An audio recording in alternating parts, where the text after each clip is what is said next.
Welcome to World of Sleepcraft. Tonight we journey deep into the heart of Blackrock Mountain, a colossal volcanic fortress that has witnessed more conflict, betrayal, and bloodshed than perhaps any other place in Azeroth.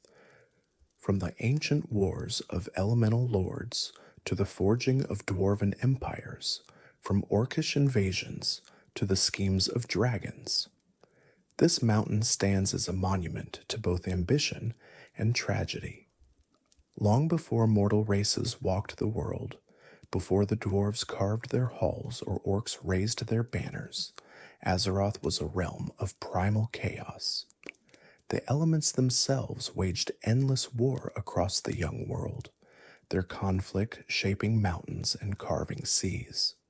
Fire battled water, earth clashed with air, and at the heart of the flames stood Ragnaros the Firelord, one of the four great elemental lords who ruled this primordial age. Ragnaros was not merely a being of fire. He was fire itself, given consciousness and will. His body blazed with the heat of 1,000 suns, his very presence enough to turn stone to molten slag and reduce entire forests to cinders in moments. Where he walked, the ground cracked and bled magma. Where he struck, mountains shattered. He commanded legions of fire elementals, creatures born from the same primordial flames that gave him form, and together they sought dominion over all creation. The Fire Lord's ambition knew no bounds. He dreamed of boiling the very oceans, of choking the skies with ash and ember until nothing remained but an endless inferno stretching from horizon to horizon. In his vision, all of Azeroth would become an extension of his domain, a world of perpetual flame where only those who served him could survive. This was not mere conquest. This was transformation, the remaking of reality itself according to his burning will. The Fire Lord's realm in those ancient days was not the confined prison it would later become. He roamed freely across the face of the world, leaving devastation in his wake. Entire mountain ranges melted under his gaze. Rivers evaporated before they could reach the sea. The sky itself seemed to burn when he passed, clouds of ash and smoke trailing behind him like a funeral shroud for the world he sought to consume. His fire elementals spread across the land like a plague, consuming everything they touched and leaving only scorched earth behind. But Ragnaros was not alone in his ambitions. Neptulon the Tidehunter commanded the depths of the seas, his watery domain the antithesis of everything the Fire Lord represented. Neptulon was as ancient as Ragnaros, and his power was equally immense. Where the Fire Lord brought destruction through heat and flame, the Tidehunter brought devastation through flood and storm. His waves could swallow continents, his whirlpools could drag entire mountains into the abyss, and his hatred for the Fire Lord burned as cold as the deepest trenches of his oceanic realm. Therazane the Stone Mother held dominion over earth and stone, her patience and endurance a stark contrast to the Fire Lord's explosive rage. She was perhaps the most stable of the elemental lords, content to shape the land according to her will rather than destroy it outright. Mountains rose at her command, valleys formed where she walked. The very bones of the world answered to her call. Yet even she was not immune to the conflicts that raged around her, and she fought to protect her domain from the encroachment of fire and water alike. And Alakir the Windlord ruled the skies, his tempests and hurricanes sweeping across the world with chaotic abandon. Alakir was the most unpredictable of the elemental lords, his moods shifting as quickly as the winds he commanded. One moment, He might ally with Ragnaros against Neptulon, and the next he might turn his storms against the Firelord's armies. His lightning could shatter mountains. His tornadoes could tear the land apart, and his laughter echoed across the skies as he watched the other elements destroy each other in their endless wars. These four elemental lords were locked in eternal conflict, each seeking supremacy, none willing to yield. The world they shaped through their battles was a place of constant destruction and renewal, where no structure could stand for long and no life could flourish. Fire turned earth to glass. Water cooled lava into new stone. Wind scattered ash across the continents. Earth rose to block the advance of flames. It was a cycle of violence that seemed destined to continue forever. The elemental wars raged for countless ages, reshaping Azeroth again and again. Mountains rose and fell, seas boiled and froze. The very continents shifted beneath the fury of their battles. The world was in constant flux, its geography changing from age to age as the elemental lords fought for dominance. There was no peace, no stability, no future for anything that might seek to exist within this realm of eternal conflict. Yet for all their power, the elemental lords found themselves facing a threat far greater than each other. The old gods descended upon Azeroth, entities of such alien horror that even the mighty elementals could not comprehend their nature. These beings from beyond the stars sought to claim the world for themselves, and they cared nothing for the petty conflicts of fire and water. They came from the void between worlds, creatures of shadow and corruption whose very presence warped reality around them. The old gods did not arrive alone. They brought with them armies of creatures twisted by their influence, beings that defied natural law and fed on the suffering of others. And Zoth lurked in the depths of the ocean, his tentacles reaching into the minds of any who dared approach. Yogg-Saron established himself beneath the frozen north, his whispers driving mortals to madness. Sithun buried himself in the southern deserts, waiting with patience that spanned millennia, and Y'Sharj, mightiest of them all, claimed the heart of the largest continent for his own. Faced with annihilation, the elemental lords made a choice that would echo through eternity. They set aside their endless wars and united against the old gods, combining their powers in a desperate alliance. Ragnaros fought alongside Neptulon, his flames mingling with the Tidehunter's waves. Therazane's earth shook as Alakir's winds howled. For the first and only time, the elements stood as one. It was an alliance born of necessity rather than friendship, a temporary truce against a common enemy that threatened them all. The battle between the elementals and the old gods shook the very foundations of reality. Ragnaros's flames scorched the minions of N'Zoth, even as Neptulon's waves crashed against the defenses of Yogg-Saron. Therazane raised mountains to block the advance of Sithun's armies, while Alakir's storms tore through the forces of Y'Sharj.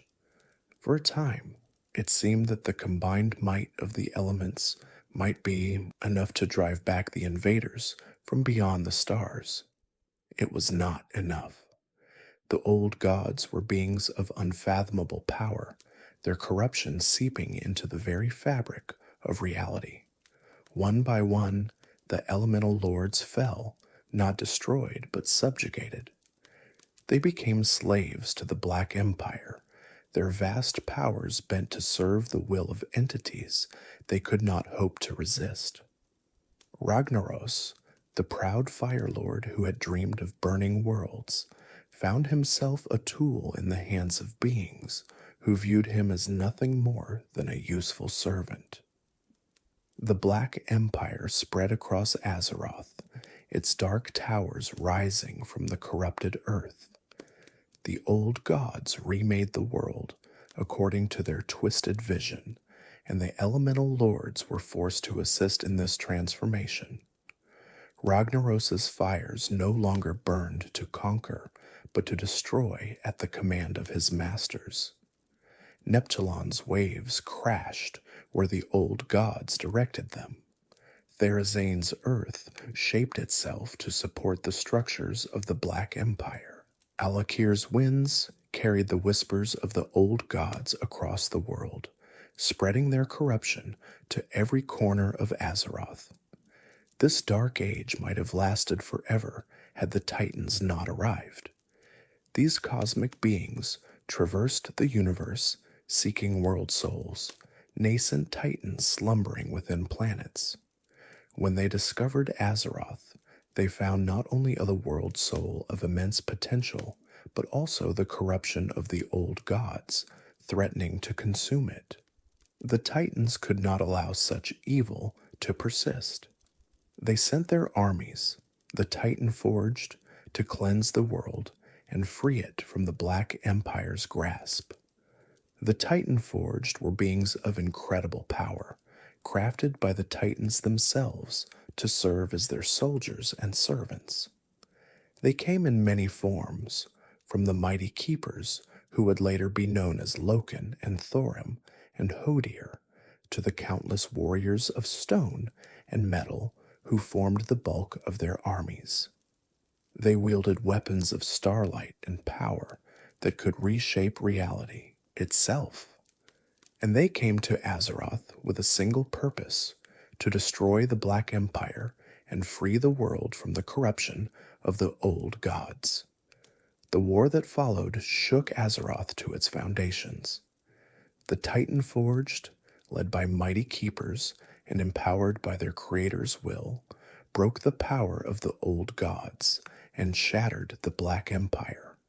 The battles raged across the entire world, from the frozen peaks of the north to the sun-scorched deserts of the south. Cities of the old gods crumbled, armies of corruption were scattered, and one by one, the old gods themselves were defeated and imprisoned beneath the earth, their powers contained but not destroyed. The elemental lords, freed from their enslavement, might have celebrated their liberation. Instead, they faced a new fate, perhaps worse than servitude. The Titans deemed them too dangerous, too chaotic to be allowed to roam free upon Azeroth. If left unchecked, their eternal wars would tear the world apart before the slumbering Titan within could ever awaken. The very forces that had made them powerful were now seen as threats to the world's stability and future. Ragnaros fought against his imprisonment with every fiber of his being. He battled Tyr and Odin, two of the mightiest Titan Forged, for weeks without rest. His flames scorched the heavens and split the earth. He called upon every fire elemental in existence to aid him, surrounding himself with an army of flame that would have reduced any mortal force to ash in moments. But even the Firelord could not prevail against the combined might of the Titan's servants. They were beings crafted by gods, empowered by cosmic forces that dwarfed even the ancient elementals. The battle against Ragnaros was legendary even among the Titan Forged. Tyr, the greatest warrior among them, matched the Firelord blow for blow, his silver hand glowing with power that cooled even the hottest flames. Odin commanded the forces of the air, turning Ragnaros's own heat against him by creating updrafts that scattered his attacks. Other keepers joined the fight, each bringing their unique powers to bear against that elemental lord. For weeks the battle raged, leaving a swath of destruction across the land that would take centuries to heal. In the end, Ragnaros was cast into the Firelands, a desolate corner of the elemental plane where fire reigned supreme, but from which there was no escape. The barriers that the Titan Forged erected were designed to contain his power, to prevent him from ever again threatening the mortal world. They were crafted with the full might of the Titan's knowledge, mystical walls that could withstand the fury of the Firelord himself. There, in that realm of endless flame, Ragnaros would brood and rage for millennia beyond counting, his hatred burning as hot as the fires that surrounded him. The Firelands became his prison and his kingdom. Though trapped, Ragnaros was not idle. He gathered his loyal fire elementals around him, those who had followed him into exile rather than submit to the Titan Forged. He built an army in preparation for the day he might finally break free, training his servants in the arts of war and destruction. He constructed Sulfuron Keep, a fortress of molten rock and eternal flame, and from there he plotted his return to Azeroth. Within the Firelands, Ragnaros's power was absolute. The realm itself was an extension of his will, a place where fire was not merely an element, but the very substance of existence. Rivers of lava flowed where he commanded. Mountains of flame rose and fell at his whim. The sky burned with perpetual sunset, clouds of ash and ember drifting across a horizon that knew no darkness. Here, the Firelord was truly supreme, a god within his own domain. But his domain was also his cage. The barriers erected by the Titan Forged prevented him from projecting his power beyond the Firelands, from reaching out to the mortal world he so desperately wanted to consume. He could sense Azeroth, could feel the fires that burned across its surface, but he could not touch them. He was like a hungry predator watching prey through glass, able to see but never to feed. This torment only intensified his hatred, his desire for vengeance against those who had imprisoned him. The Firelord was patient when patience served him, and he knew that eventually, somehow, an opportunity would arise. The barriers were strong, but nothing lasted forever. Even the works of the Titans would eventually weaken, would develop flaws that might be exploited by one with sufficient power and determination.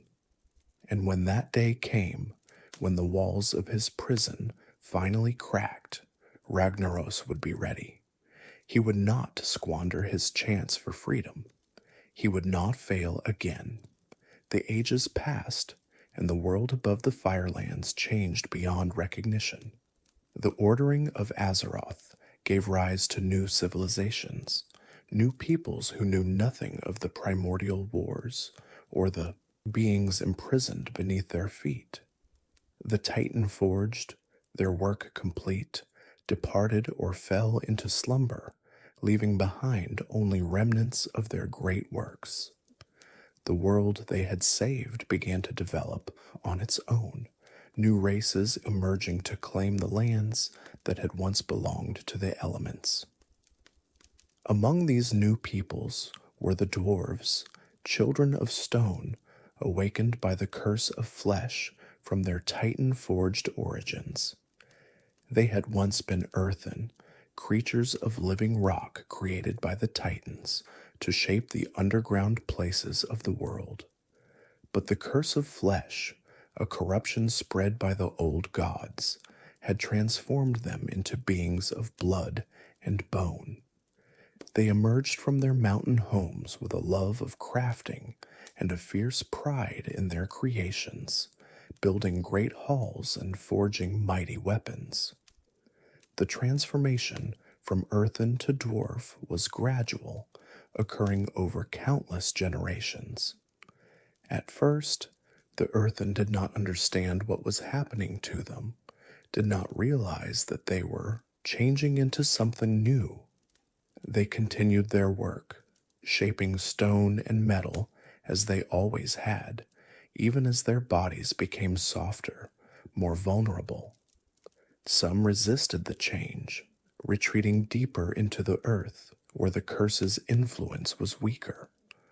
Others embraced their new forms, finding that flesh brought new sensations and new possibilities that stone could never offer. The dwarves that emerged from this transformation were a hardy and determined people. They retained much of their ancestors' love for stone and metal, their skill at crafting, and their affinity for the underground places of the world.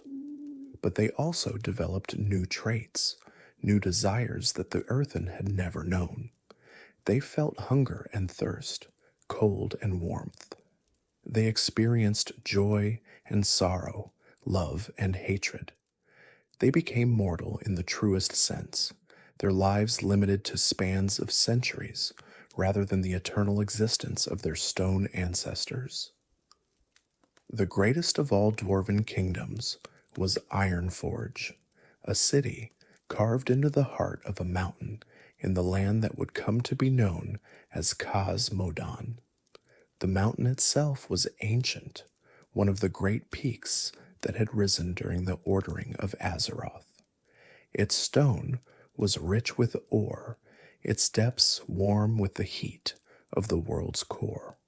The dwarves who settled there recognized its potential immediately, seeing in its massive form the perfect home for their growing civilization. For countless generations, Ironforge stood as a beacon of dwarven civilization, its forges burning bright and its halls echoing with the songs of craftsmen and warriors alike. The city grew ever larger as each generation carved deeper into the mountain, creating new chambers and passages to house their expanding population.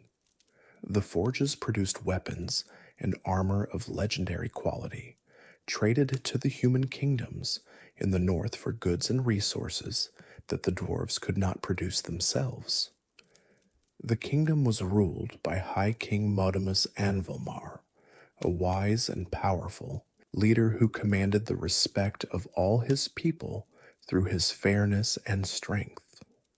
Modimus was a dwarf of legendary stature, both in physical size and in the weight of his deeds.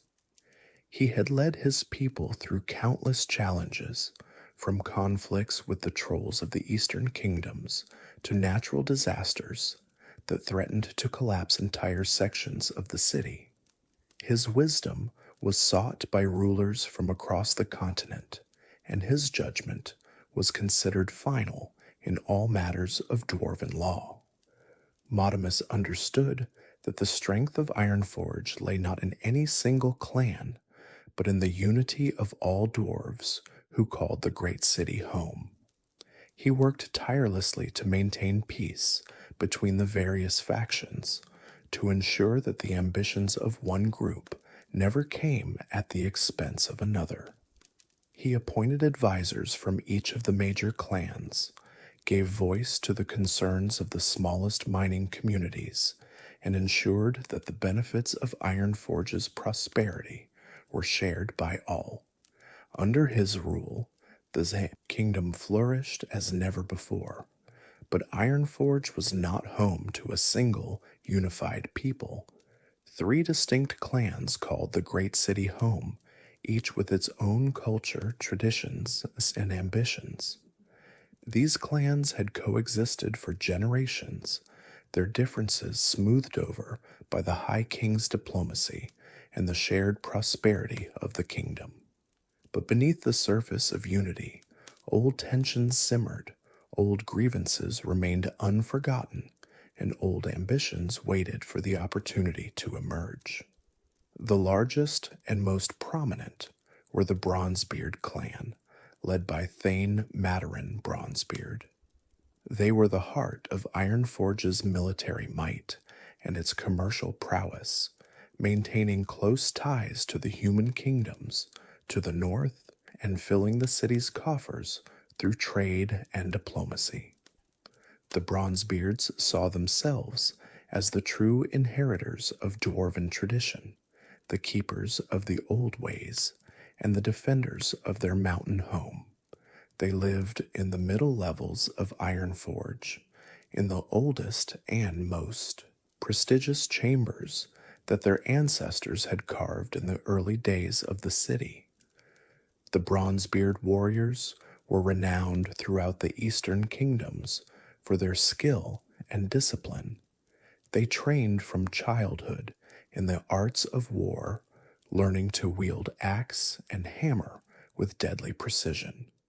Their armor, forged in the great forges of Ironforge itself, was the finest in the world, capable of turning aside blades that would pierce lesser metal.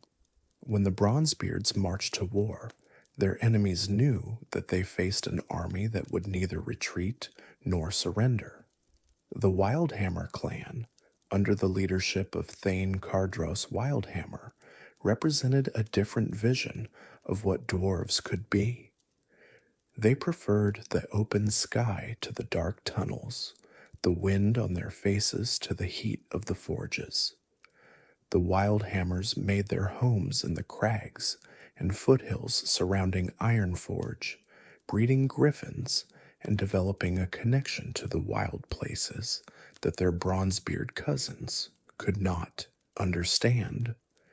They chafed at being considered lesser, resenting the way the Bronzebeards dominated the politics of the city. The Wildhammers were perhaps the most distinctive of the dwarven clans, their culture diverging significantly from the traditional underground life of their people. They had discovered the griffins, magnificent creatures that combined the power of lions with the freedom of eagles, and had formed bonds with these beasts that allowed them to take to the skies. Wildhammer griffin riders became legendary across the continent.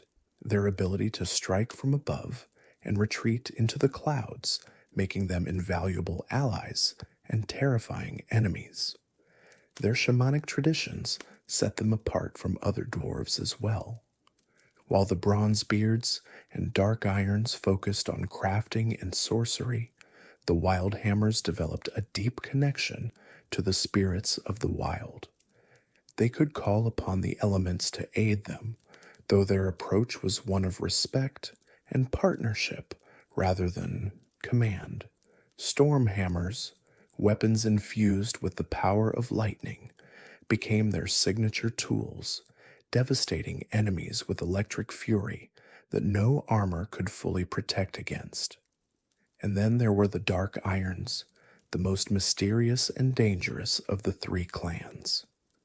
Led by sorcerer Thane Thorasan, they inhabited the deepest, darkest corners of the subterranean city, far from the light and warmth that most dwarves craved.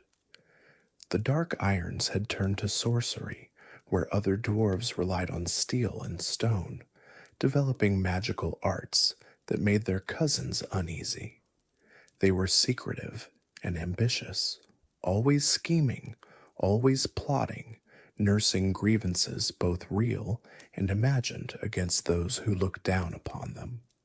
The Dark Iron affinity for magic was unusual among dwarves, who generally preferred the tangible arts of smithing and engineering. But the Dark Irons had discovered ancient knowledge in the deepest tunnels of Ironforge, secrets left behind by the Titan Forged that spoke of powers beyond mere physical crafting. They learned to manipulate fire and shadow, to bind spirits and summon creatures from other planes. Their sorcerers became powerful beyond the understanding of ordinary dwarves, their abilities both feared and coveted by those who knew of them. The Dark Iron domain within Ironforge was a place of shadow and mystery. Their chambers were lit by magical flames that burned without fuel, casting strange shadows that seemed to move of their own accord. Their forges used fire that blazed hotter than any natural flame, allowing them to work metals that other smiths could not even soften, and their leaders practiced rituals in secret chambers, communing with forces that most dwarves preferred not to think about. The other clans knew little of what happened in the dark iron depths, and most preferred to keep it that way. High King Modimus Anvilmar managed to keep these three volatile factions in balance through the sheer force of his personality and the respect he commanded. When disputes arose, his word was law. When tensions threatened to boil over, his presence calmed the waters.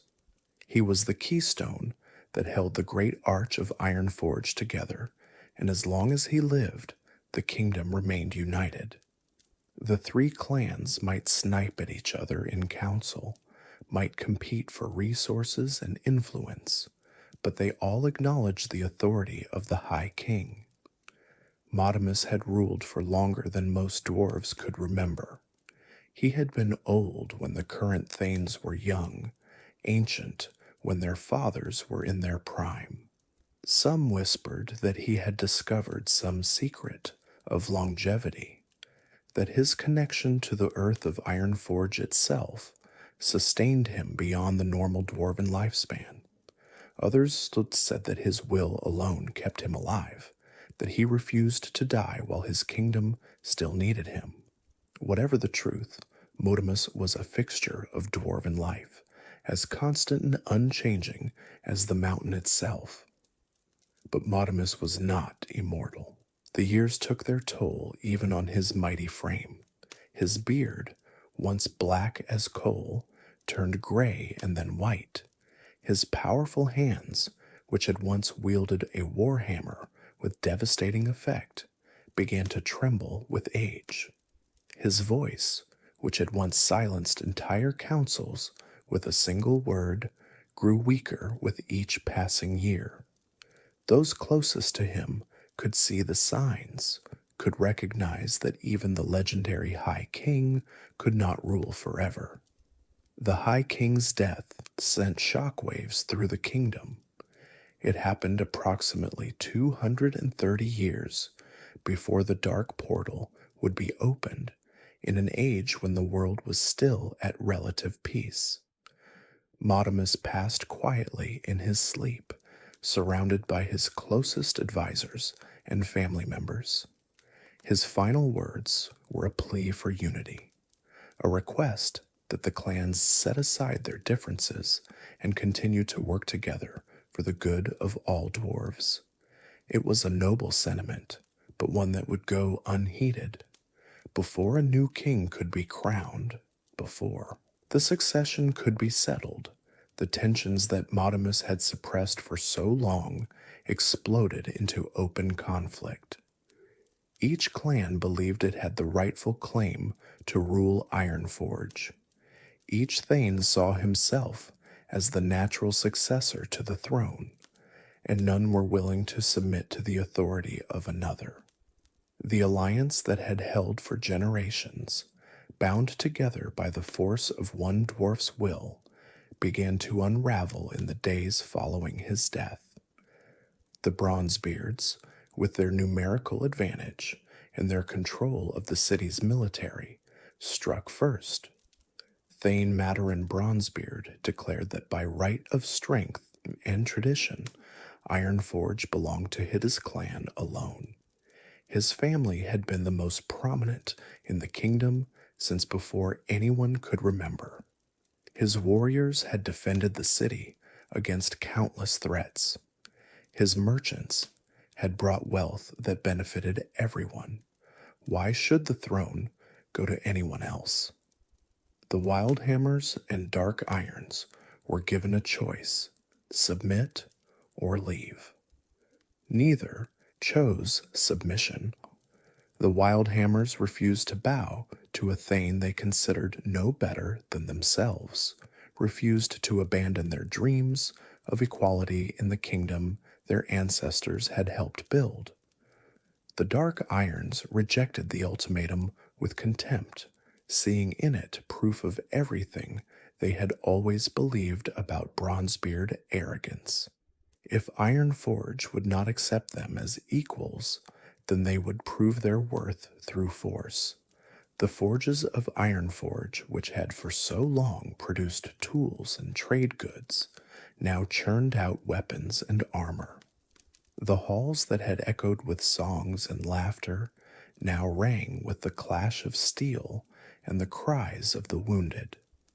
The great city that had been a beacon of dwarven civilization became a battlefield, its passages running red with the blood of those who had once been friends and neighbors. The War of the Three Hammers had begun. The war that followed was brutal and uncompromising. The three clans fought with a fury that surprised even themselves. Old friendships shattered by new loyalties, old bonds broken by fresh wounds. Brother fought against brother. Families were torn apart as members chose different sides. The tunnels of Ironforge, which had seen nothing but peace for generations, became killing grounds where no quarter was asked or given. The Bronzebeards used their superior numbers and military discipline to push their enemies back, street by street, hall by hall. Their warriors formed shield walls that could not be broken. Their archers rained death from fortified positions. They knew the layout of Ironforge better than any, having lived in its central chambers for countless generations, and they used this knowledge to devastating effect. Ambushes, flanking maneuvers, controlled retreats that led enemies into traps. The Bronzebeard commanders employed every tactic at their disposal. The Wildhammers fought with the desperate courage of those defending their homes, their griffin riders striking from above before retreating into the mountains. They could not match the Bronzebeards in open battle, but they were masters of guerrilla warfare. They attacked supply lines, raided armories, assassinated commanders. Their griffins gave them mobility that no other force could match, allowing them to strike anywhere within the city and be gone before a response could be organized. The Dark Irons relied on their sorcery, their spells claiming many lives before they too were overwhelmed. Their fire magic turned entire passages into infernos. Their shadow sorcery created confusion and terror among enemy ranks. Their summoned creatures fought alongside their warriors, adding to the chaos of battle. But for all their magical power, the Dark Irons were the smallest of the three clans, and they could not sustain the losses that the war inflicted upon them. The battles raged for months, then years. The once beautiful chambers of Ironforge were reduced to rubble. Entire districts were abandoned too, damaged, or too dangerous to inhabit. The forges that had produced legendary weapons now stood cold and silent, their fires extinguished by the fighting that raged around them. The wealth that generations had accumulated was consumed by the war, spent on weapons and mercenaries, and the endless needs of armies in the field. In the end, the Bronzebeards prevailed. Their victory was not pretty, and it was not quick, but it was decisive. Thane Madoran Bronzebeard stood triumphant in the throne room of Ironforge, claiming the seat that Modimus Anvilmar had once occupied.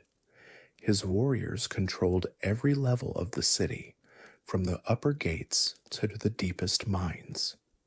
The other clans had been broken, their armies shattered, their leaders forced to accept defeat. The other clans were given no choice but to accept exile, their dreams of ruling the great city shattered. Madoran's terms were harsh, but not entirely without mercy. The defeated clans could leave Ironforge with their lives and whatever possessions they could carry. They could seek new homes elsewhere in the world, but they could never return. Ironforge was now and forever the domain of the Bronzebeard clan, and any dwarf who did not acknowledge this would be treated as an invader. The War of the Three Hammers had begun with a struggle for power. It would end with something far worse, something that would reshape the very land itself. The Wildhammer clan, under Cardros Wildhammer, departed Ironforge with their heads held high despite their defeat. They journeyed east, across the wetlands, and into the mountains beyond, searching for a new home where they could live according to their own traditions. The journey was difficult, taking them through lands that had never felt dwarven footsteps, across rivers, and through forests that seemed determined to impede their progress. They found their new home in a place called Grim Battle, a great fortress nestled in the Twilight Highlands. The mountain itself was ancient, its peaks reaching toward the clouds as if trying to escape the earth that held them. The Wildhammers saw in it everything they valued: open sky, fresh wind, and room for their griffins to soar. They began immediately to carve their new kingdom from the living stone, determined to build something that would rival Ironforge itself. There, they carved out a new kingdom for themselves, one that embraced the open air and the wild places rather than the dark tunnels of their ancestors.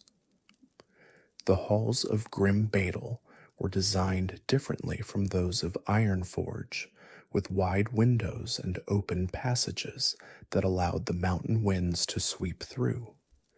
Natural light filtered into even the deepest chambers, reflected through shafts and crystal lenses that the Wildhammer engineers crafted with remarkable skill. Grim Battle was everything the Wildhammers could have hoped for. Its peaks scraped the clouds, providing perfect roosting grounds for their beloved griffins. The creatures bred well in the mountain heights, their numbers growing with each generation. The bond between Wildhammer and Griffin deepened as well, the dwarves learning to communicate with their mounts in ways that seemed almost magical to outsiders. Griffin riders became the elite of Wildhammer society, their status rivaling that of the Thane himself. The Wildhammers prospered in their new home, developing their shamanic traditions and their bonds with the spirits of the wild.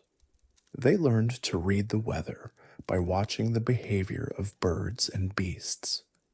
They communed with the spirits of storm and wind, developing rituals that could call lightning from clear skies or calm the most violent tempests. Their storm hammers became legendary weapons, crackling with electrical power that could shatter armor and stop hearts. In time, they made peace with their past, accepting that they were no longer part of Ironforge, but rather the founders of something new. The old resentments faded, replaced by pride in what they had built. Grim Battle was their home now, and it was a home worth defending. The Wildhammers trained their warriors with the same dedication they had shown in Ironforge, preparing for the day when they might need to defend their kingdom against those who would take it from them. The Dark Irons followed a different path. Sorcerer Thane Thaurissan led his people south, away from the cold mountains of Cos Moden and into the pleasant Redridge Mountains. The journey was longer and more difficult than the Wildhammers, taking them across hostile territories and through lands where hostile creatures lurked. But Thaurissan drove his people onward, his vision of a new dark iron kingdom burning in his mind like the flames his sorcerers commanded. There, in a land of rolling hills and temperate forests, they built a new city that they named Tharasan after their leader.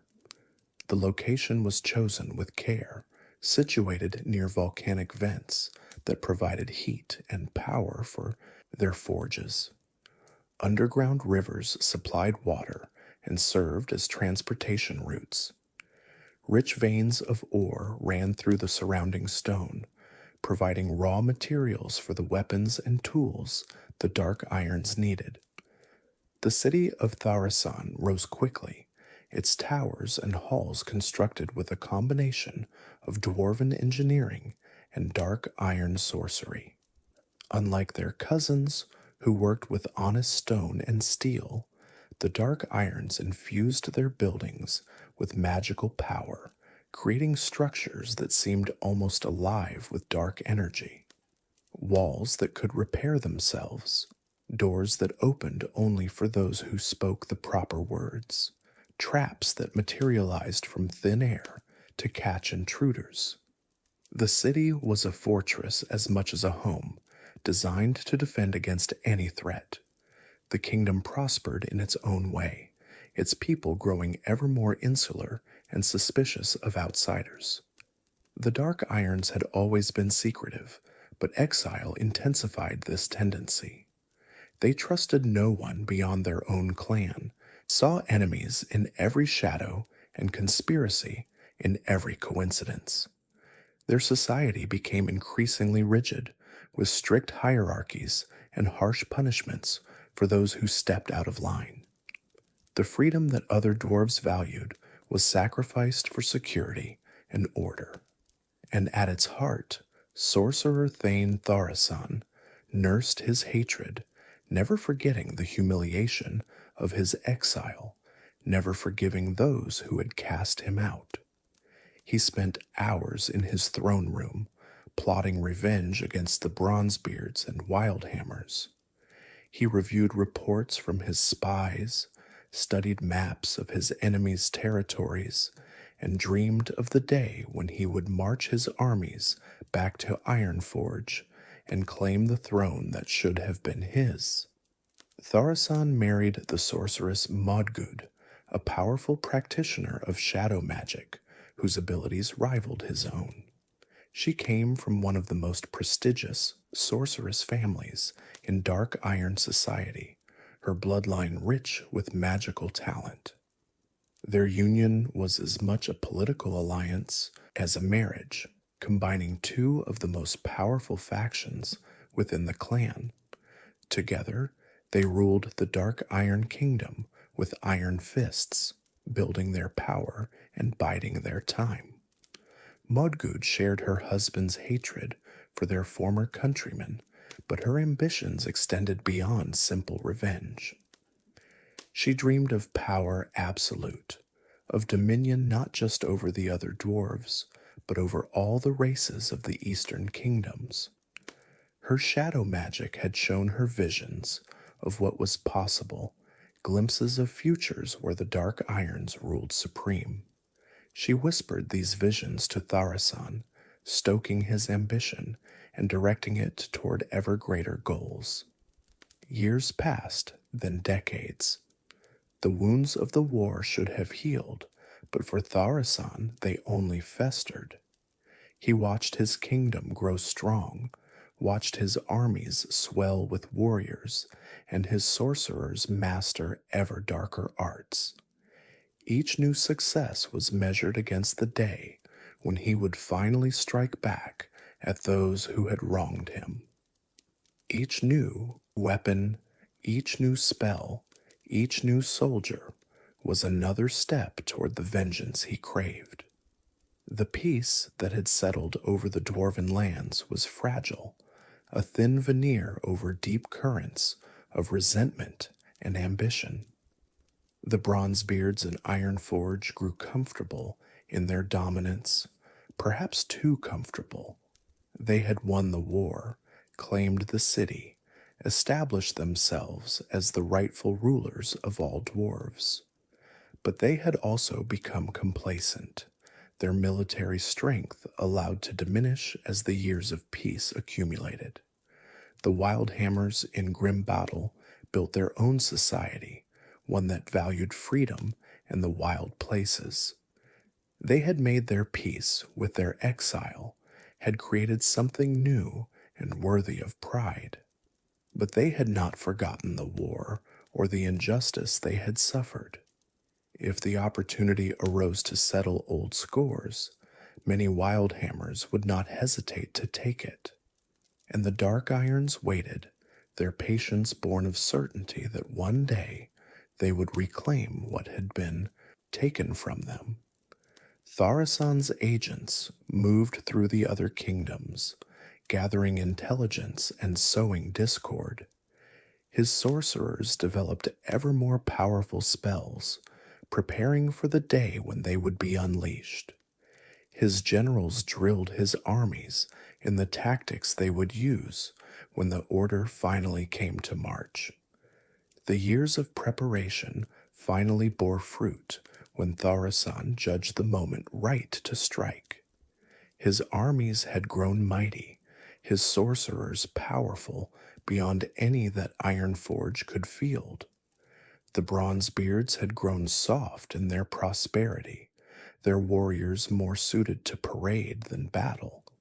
The Wildhammers had expanded their territory, stretching their forces thin. The time had come to show them the true power of the Dark Irons, to crush them utterly and claim dominion over all the dwarven lands. Thaurissan devised a plan of elegant brutality. He would split his forces in two, launching simultaneous attacks on both Ironforge and grim battle. While his enemies reeled from the surprise assault, unable to coordinate their defenses or come to each other's aid, he would destroy them piecemeal. By the time either realized the true extent of the threat, it would be too late. The dark iron flag would fly over all the dwarven kingdoms, and Thaurissan would finally have his revenge. The sorcerer Thane himself led the assault on Ironforge, bringing his most powerful war machines and his deadliest sorcerers. His wife Modgood commanded the attack on Grimbatol, her mastery of shadow magic making her perhaps even more dangerous than her husband. The dark iron armies marched out in the dead of night, moving with speed and secrecy that caught their enemies completely off guard. Scouts had been silenced. Warning fires had been extinguished. The first the other clans knew of the attack was when dark iron soldiers appeared in their midst. The attack on Ironforge struck like a thunderbolt. The Bronzebeards, who had grown complacent in their victory, found themselves suddenly fighting for their very survival. Dark iron war machines battered the gates while sorcerers hurled fire and shadow at the defenders.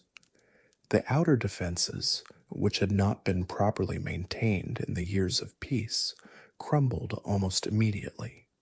Dark iron warriors poured through the breaches, their blades finding unprepared defenders. For a time, it seemed that Thaurissan's gambit might succeed. The outer defenses crumbled, and the dark iron armies poured into the lower halls of the city. They captured armories and supply depots, cutting off the Bronzebeards from the resources they needed to mount an effective defense. Panic spread through the population as news of the attack filtered through the city.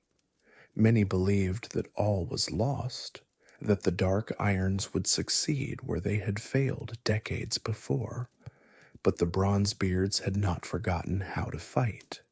Thane Madarin Bronzebeard rallied his people with the fierce determination that had won him the throne years before. He appeared in the midst of the fighting, his warhammer blazing with ancestral fire, his voice cutting through the chaos to give orders and inspire courage. Warriors who had been ready to flee found themselves turning to face the enemy. Civilians who had never held weapons picked up the arms of the fallen and joined the defense. The forges of Ironforge roared to life once more, churning out weapons and armor even as the battle raged around them. Smiths who had spent years making tools and trade goods returned to the warriors' craft of their ancestors, producing swords and shields and spears with desperate speed. The narrow tunnels that should have been a weakness became a strength, forcing the dark iron armies to fight in cramped quarters where their numbers counted for less. Step by step, hall by hall, the Bronzebeards pushed back. At Grim Batol, Modgud's assault initially met with even greater success. Her shadow magic was unlike anything the Wildhammers had ever faced. She brought the very darkness of the fortress to life, turning the shadows into grasping hands and striking serpents. Terror swept through the Wildhammer ranks as warriors fell to enemies they could not see and could not touch. The wide windows and open passages that the Wildhammers had built to bring light into their halls now became vulnerabilities, creating more shadows for Modgud to animate. The Wildhammer defenders fought bravely, but were overwhelmed by the nature of the threat they faced. Their axes could cut through flesh and armor, but how could one fight a shadow? Their griffins tried to strike from above, but Modgud's magic reached them even in the air, pulling them down into the darkness below. Warriors who had never known fear found themselves paralyzed by terror as nightmares given form stalked them through the halls. Modgud herself led the charge, her power growing with each soul her shadows claimed. Every death fed her magic, every drop of blood strengthened the darkness at her command. She walked through the fortress as if she owned it already, her dark iron warriors following in her wake like hounds following their master. The resistance before her melted away, unable to stand against the combination of shadow magic and military force. The fortress trembled under her assault. Walls that had stood for decades cracked and groaned as Modgud's magic seeped into their foundations. Defenders who had stood firm against blade and axe fled in panic from the living darkness that pursued them. Modgud pressed deeper into Grim Batol, her victory seemingly assured. The Wildhammers were breaking, their famous courage failing in the face of horrors beyond their experience. But Cardros Wildhammer was not so easily defeated. The Thane gathered his most loyal warriors around him, those who had served at his side since the War of the Three Hammers, and who would follow him into death itself. He spoke to them of duty and honor, of the kingdom they had built and the people who depended on them, and he told them that if Grim Batol was to fall, it would fall with its Thane fighting at the front. They led a desperate counterattack, striking directly at Modgud herself. They fought through the shadows, ignoring the grasping hands and striking serpents that tore at their flesh. They lost warriors with every step, good dwarves consumed by the darkness they challenged. But they did not stop. They could not stop. The fate of their kingdom depended on reaching the sorceress and ending her magic. It was suicide by any rational measure, but the Wildhammers had never been ones for rationality when their homes were threatened. They were the children of the storm, the riders of the wind. They had built their kingdom in defiance of all who said it could not be done, and now they would defend that kingdom with the same stubborn determination that had created it. The clash between Cardros and Modgud shook the very foundations of grim battle. Steel met shadow, courage met sorcery. The Thane's axe blazed with a light born of sheer determination, cutting through the darkness that surrounded the sorceress. Each blow he struck pushed back the shadows. Each step he took brought him closer to his target. Behind him, his warriors fought to keep the dark iron soldiers at bay, buying their Thane the time he needed. Modgud threw everything she had at him, summoning horrors from the deepest shadows, but Cardros would not be stopped. She called shadows that took the form of his dead friends, hoping to break his resolve. She created illusions of fire and death, trying to confuse and disorient him. She attacked his mind directly, attempting to overwhelm his will with fear and despair. But the Wildhammer Thane was beyond such tricks, his purpose too strong to be turned aside. With a final mighty blow, his axe found its mark, and the sorceress queen fell. The blade bit deep into her chest, driven by all the strength of a dwarf, fighting for everything he loved. Modgud's eyes widened in shock, her concentration broken by the pain of her wound.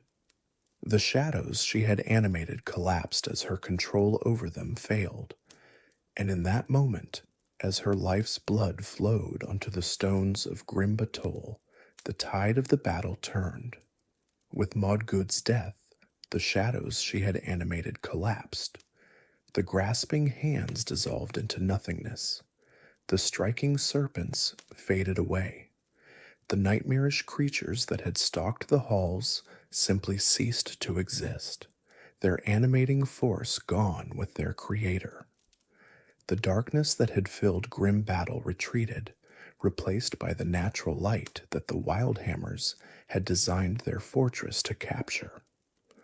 The dark iron warriors, deprived of their magical support and their commander, fell into disarray.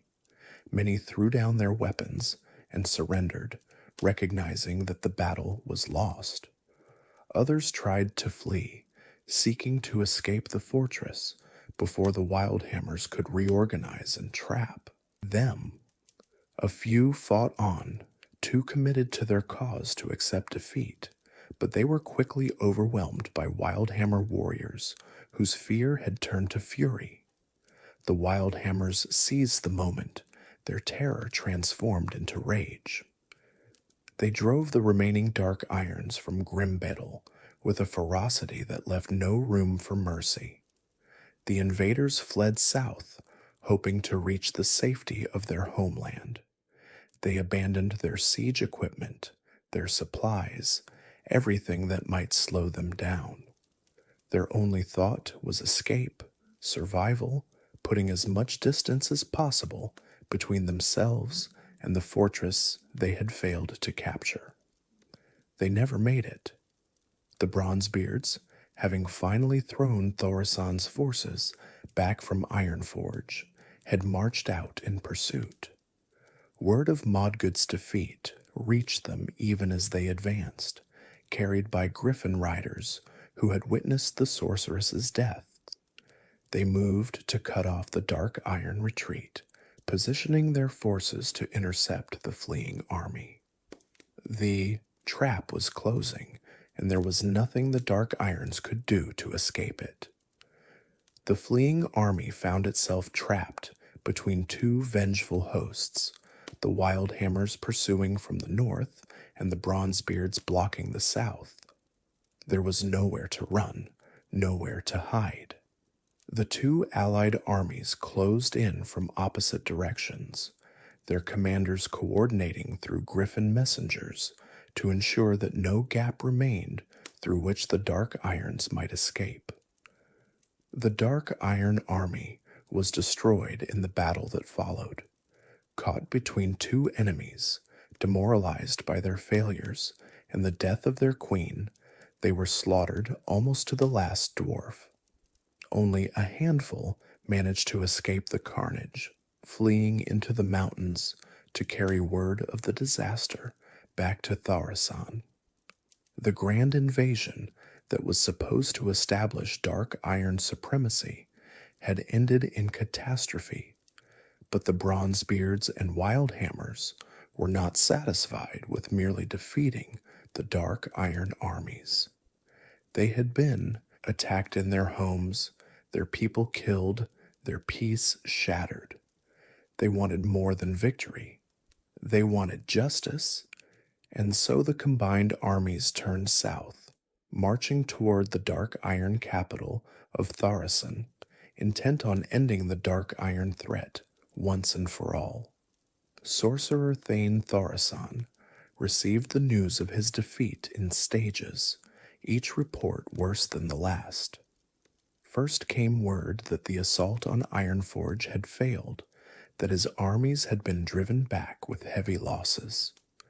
The Bronzebeards had proven stronger than he had anticipated, their defense more determined. His generals had underestimated the enemy, had assumed that years of peace had dulled their martial edge. They had been wrong, and thousands of Dark Iron soldiers had paid for that mistake. Then came the news of his wife's death at the hands of Cardros Wildhammer, the shadow magic she had mastered proven insufficient against Wildhammer steel. The messenger who brought this news barely escaped with his life. So great was Thaurissan's rage at hearing it.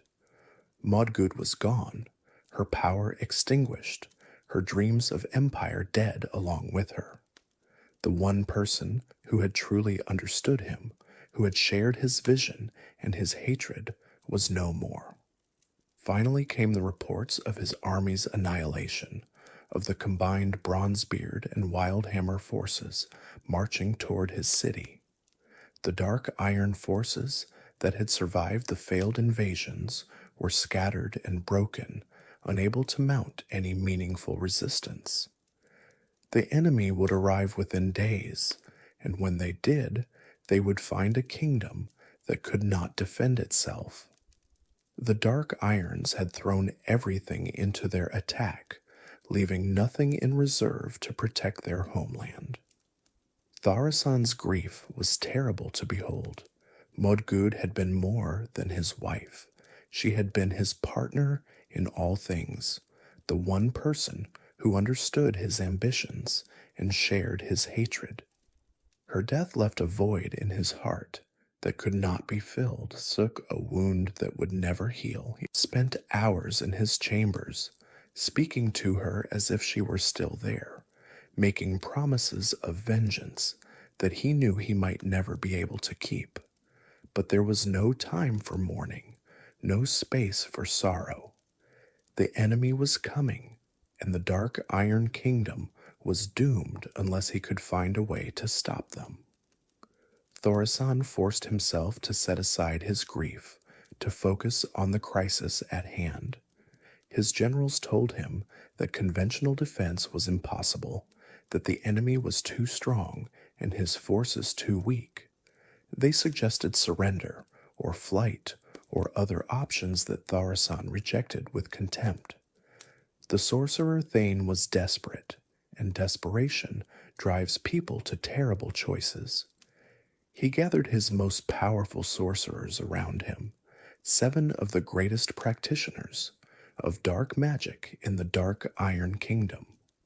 These were dwarves who had dedicated their lives to the arcane arts, who had explored secrets that would drive lesser minds to madness. They came when their Thane called, knowing that what he asked of them might well be their death. Together, they descended into the depths beneath the city. There, in chambers carved for this very purpose, they began a ritual that would change the face of Azeroth forever. The chambers had been prepared years ago, when Thaurissan first began to suspect that he might need a weapon of last resort. Runes covered every surface, their meanings known only to the most learned sorcerers. Crystals hummed with stored power, waiting to be released. Thaurissan knew the legends.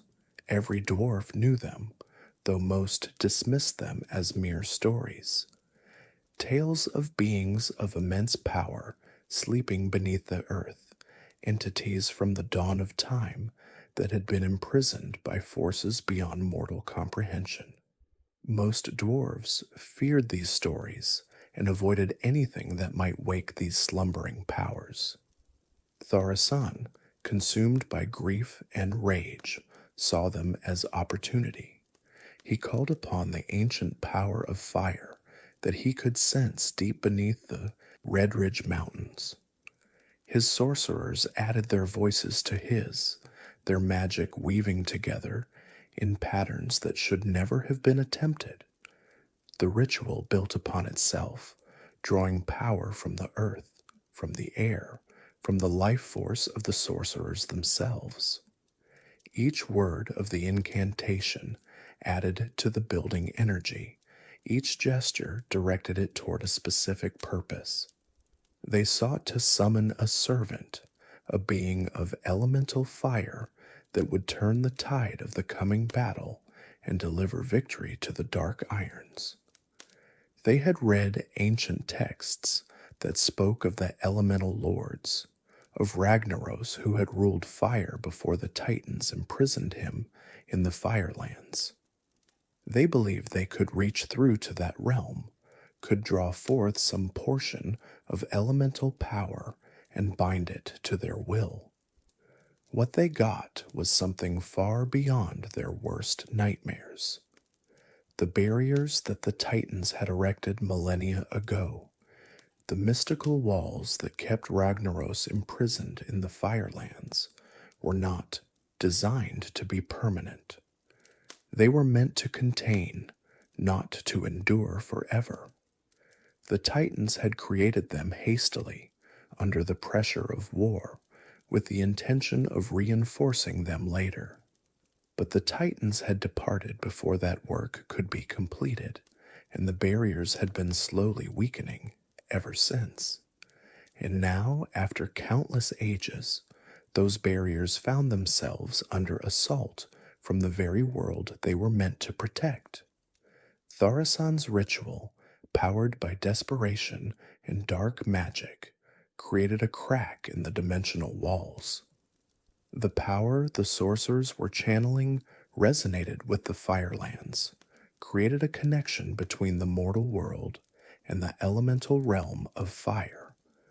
Through that crack, something ancient and terrible began to push.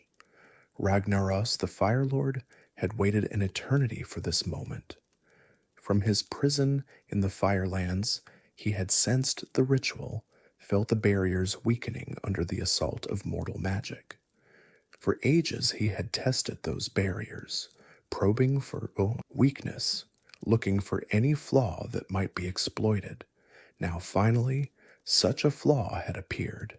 He threw all his power against the crack, widening it, forcing it open.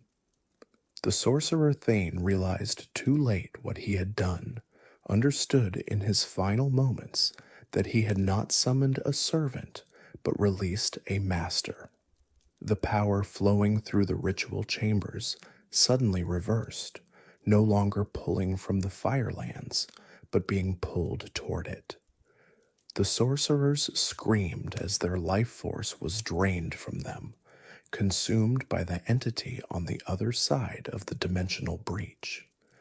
The Firelord burst through the dimensional barrier with apocalyptic force. The explosion of his arrival was beyond anything the world had ever witnessed. The city of Thaurissan was vaporized in an instant, its towers and halls reduced to atoms by the sheer heat of Ragnaros's emergence. The Red Ridge Mountains, which had stood since the dawn of time, were shattered like glass. The force of the explosion killed Sorcerer Thane Thaurissan and his 7 sorcerers before they even had time to scream. But the destruction did not stop there. The very earth cracked and heaved as Ragnaros forced his way into the mortal world. A massive volcano erupted from the ruins of the mountain range, spewing lava and ash into the sky. The lands to the north and south were scorched beyond recognition, transformed in moments from pleasant forests and rolling hills into blasted wastelands of fire and stone. Two new regions were born from this cataclysm, the searing gorge to the north and the burning steppes to the south. At the center of it all stood Blackrock Mountain, a massive volcanic spire thrust up from the wounded earth. This was no natural formation, but a monument to Ragnaros' power, a declaration of his return to the mortal worlds.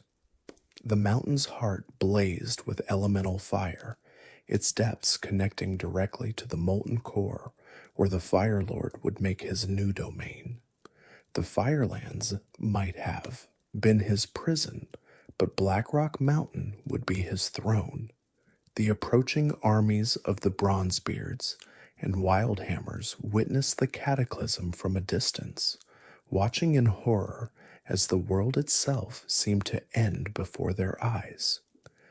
The sky turned black with ash, the ground shook with continuous tremors, and a wall of fire swept across the land, consuming everything in its path. Many veterans of the war would later speak of this moment as the most terrifying of their lives, worse than any battle they had ever fought. They had marched to destroy the Dark Iron Kingdom and found that something far more terrible had done the job for them. The generals called a halt, uncertain whether to advance into the devastation or retreat to safer ground. Messages were sent back to Ironforge and Grim Batol, describing what had happened and requesting guidance. For days, the combined army simply watched, unable to comprehend the scale of the destruction before them. But Ragnaros' emergence had not killed all the Dark Irons. Many had been away from the capital when the Firelord arrived, scattered across the kingdom or fighting in the failed invasion. These survivors found themselves in a world transformed, their homes destroyed, their leaders dead, and a being of unfathomable power claiming dominion over all they once held dear. They had no choice but to submit. The surviving Dark Irons became the first servants of Ragnaros in the mortal world. Some came willingly, drawn by the Firelord's power and the promise of vengeance against those who had defeated them. Others came out of fear, knowing that resistance meant annihilation. All came to serve, laboring in the depths of Blackrock Mountain under the watchful gaze of the Firelord's elemental lieutenants. The Dark Iron dream of conquest had ended in eternal servitude. The Dark Iron dwarves adapted to their new existence within Blackrock Mountain with the grim determination that characterized their race. They could not escape. They could not rebel.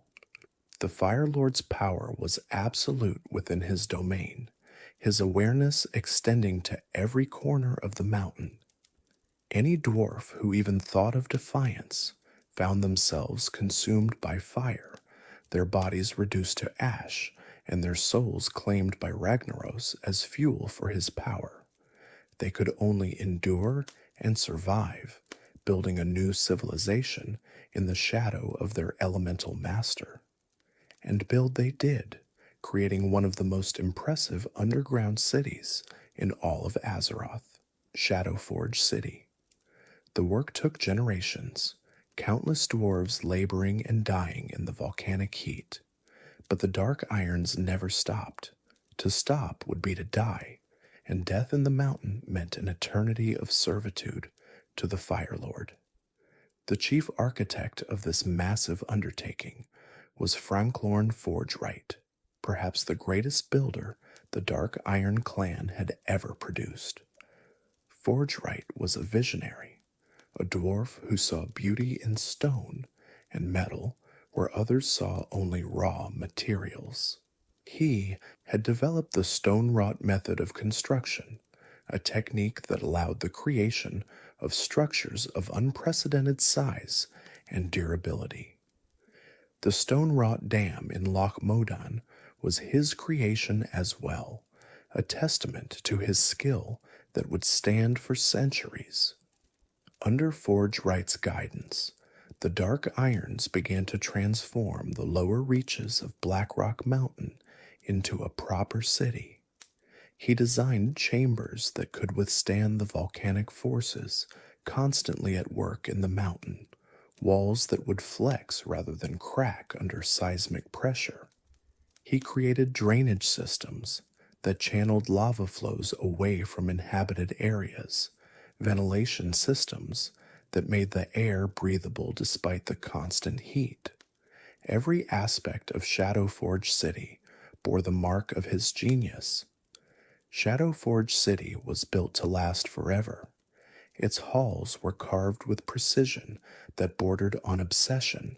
Every stone fitted perfectly to its neighbor, every support calculated to bear loads far beyond what would ever be placed upon it.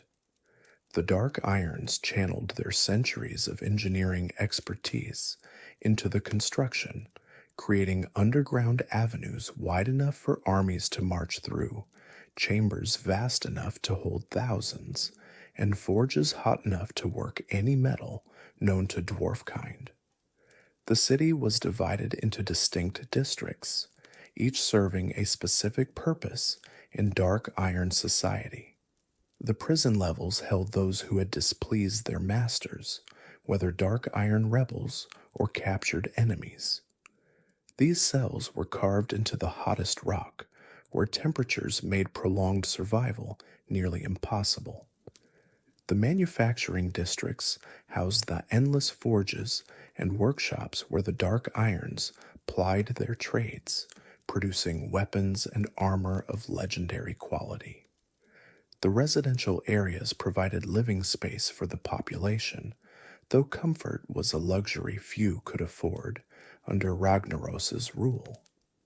Housing was allocated according to one's usefulness to the Firelord, with the most valuable craftsmen and sorcerers receiving quarters far from the mountain's volcanic heart, while common laborers lived in sweltering chambers where the heat never abated. And at the heart of it all stood the imperial seat, where the Emperor of the Dark Irons held court. For Ragnaros did not rule his servants directly. The Firelord was too vast, too alien, to concern himself with the day-to-day governance of a mortal population. His concerns were cosmic in scale, his patience measured in millennia. The petty needs of mortal dwarves were beneath his notice. Instead, he appointed emperors from the Thaurissan line, descendants of the very sorcerer whose ambition had freed him from the Firelands.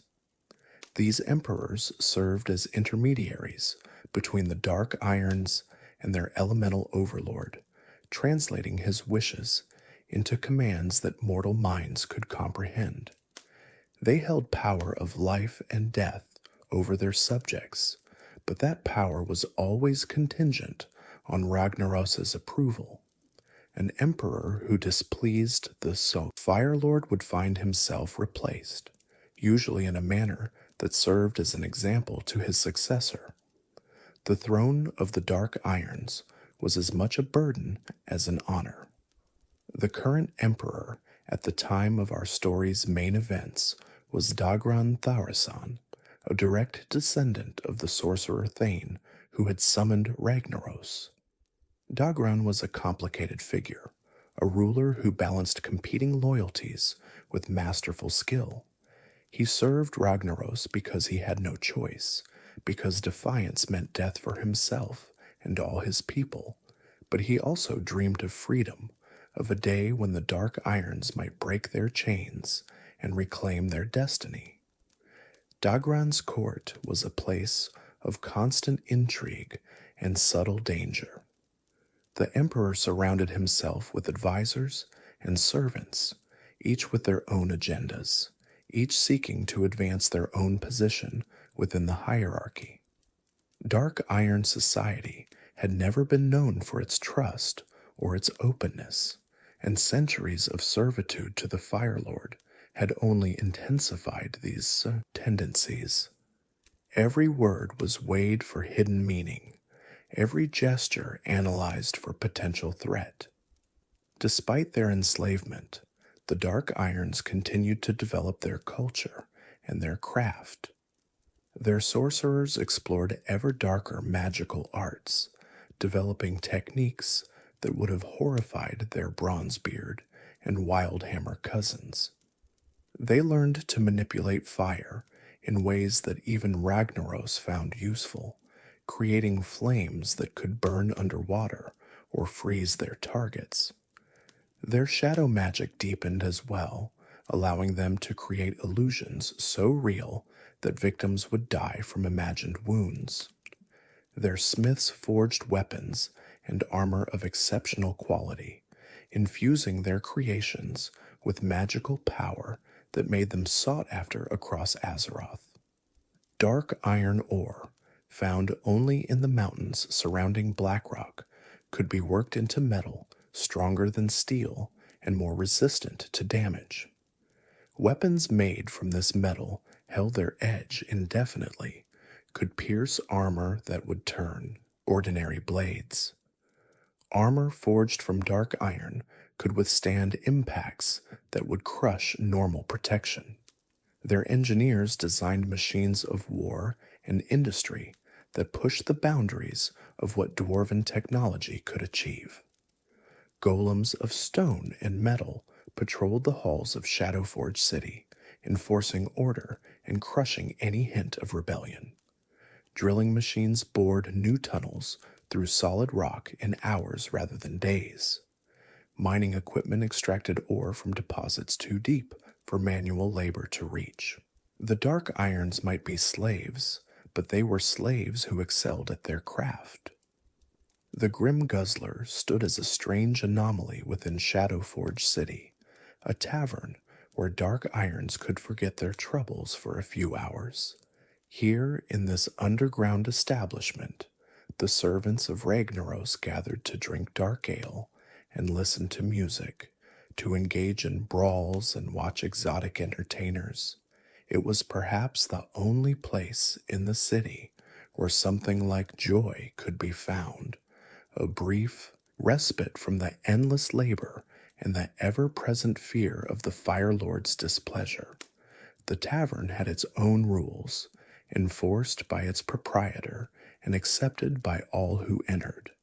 No discussing business or politics, no fighting unless it was in the designated brawl area, no killing unless both parties agreed to it beforehand. These rules created a space where dark irons of all ranks could mingle, where the hierarchy that defined their lives elsewhere was temporarily suspended. For a few hours, they could pretend to be free. Franklorn Forgewright himself did not live to see the completion of his greatest work.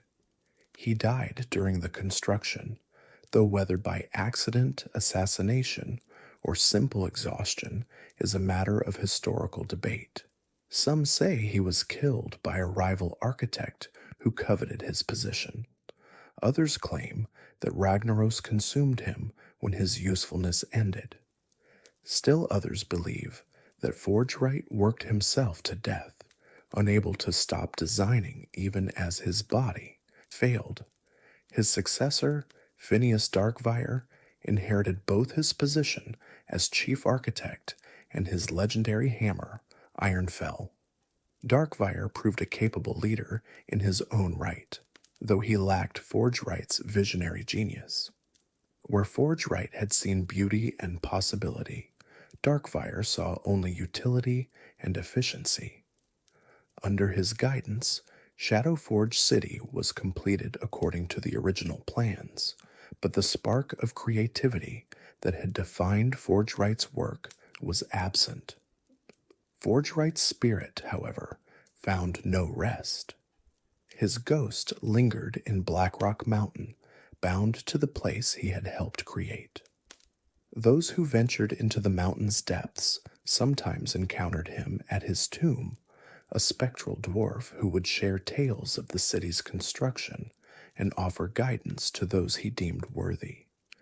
He had crafted the Shadowforge key, the master key to all the locks in the city, and he would sometimes grant access to this powerful artifact to adventurers who proved themselves through deeds of valor.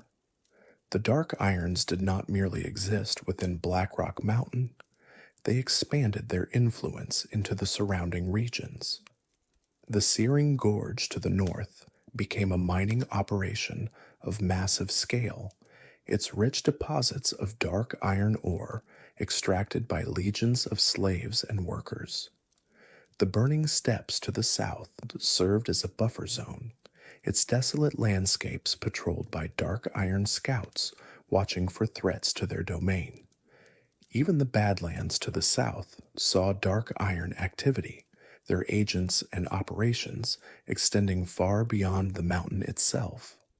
But for all their achievements, the Dark Irons remained slaves. Every triumph was dedicated to Ragnaros. Every treasure ultimately belonged to the Firelord. And in the deepest chambers of the mountain, in the molten core itself, the master they served grew ever more powerful, ever more patient, waiting for the day when he would finally achieve his ancient ambitions. The first war between humans and orcs brought new players to the complex politics of Blackrock Mountain. When Gul'dan and his Shadow Council arrived on Azeroth, they sought a base of operations from which to coordinate their dark schemes. The volcanic fortress, deep within Blackrock Mountain, seemed perfect for their purposes, a stronghold hidden from prying eyes where they could conduct their experiments and plot their conquests in secret. Gul'dan was the most powerful warlock the orcs had ever produced, a being of immense magical power corrupted by his service to the Burning Legion. He had bargained his people's souls for power, had transformed the orcs from a proud shamanic society into a bloodthirsty horde. Now, having led his people through the dark portal to Azeroth, he needed a place to continue his work. Blackrock Mountain, with its existing infrastructure and its distance from the human kingdoms, seemed ideal. The Shadow Council established itself in Blackrock Spire, the upper reaches of the mountain fortress.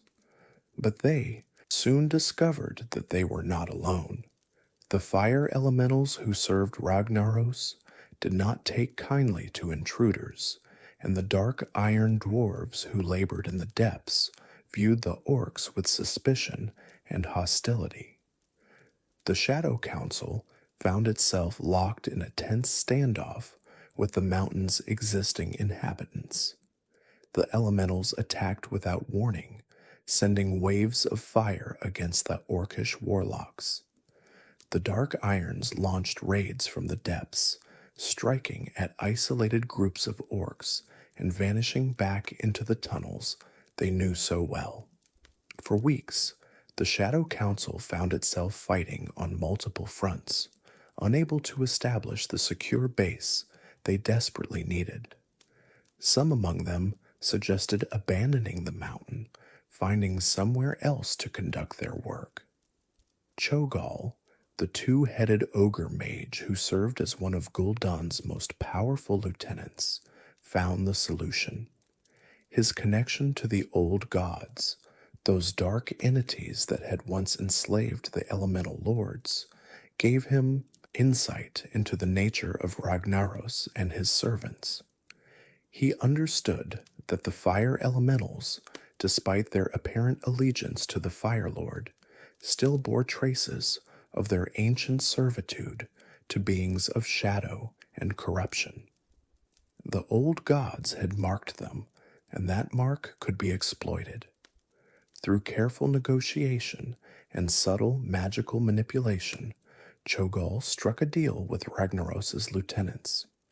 He spoke in tongues they had not heard since before the Titans came, invoked names that stirred memories older than mortal history.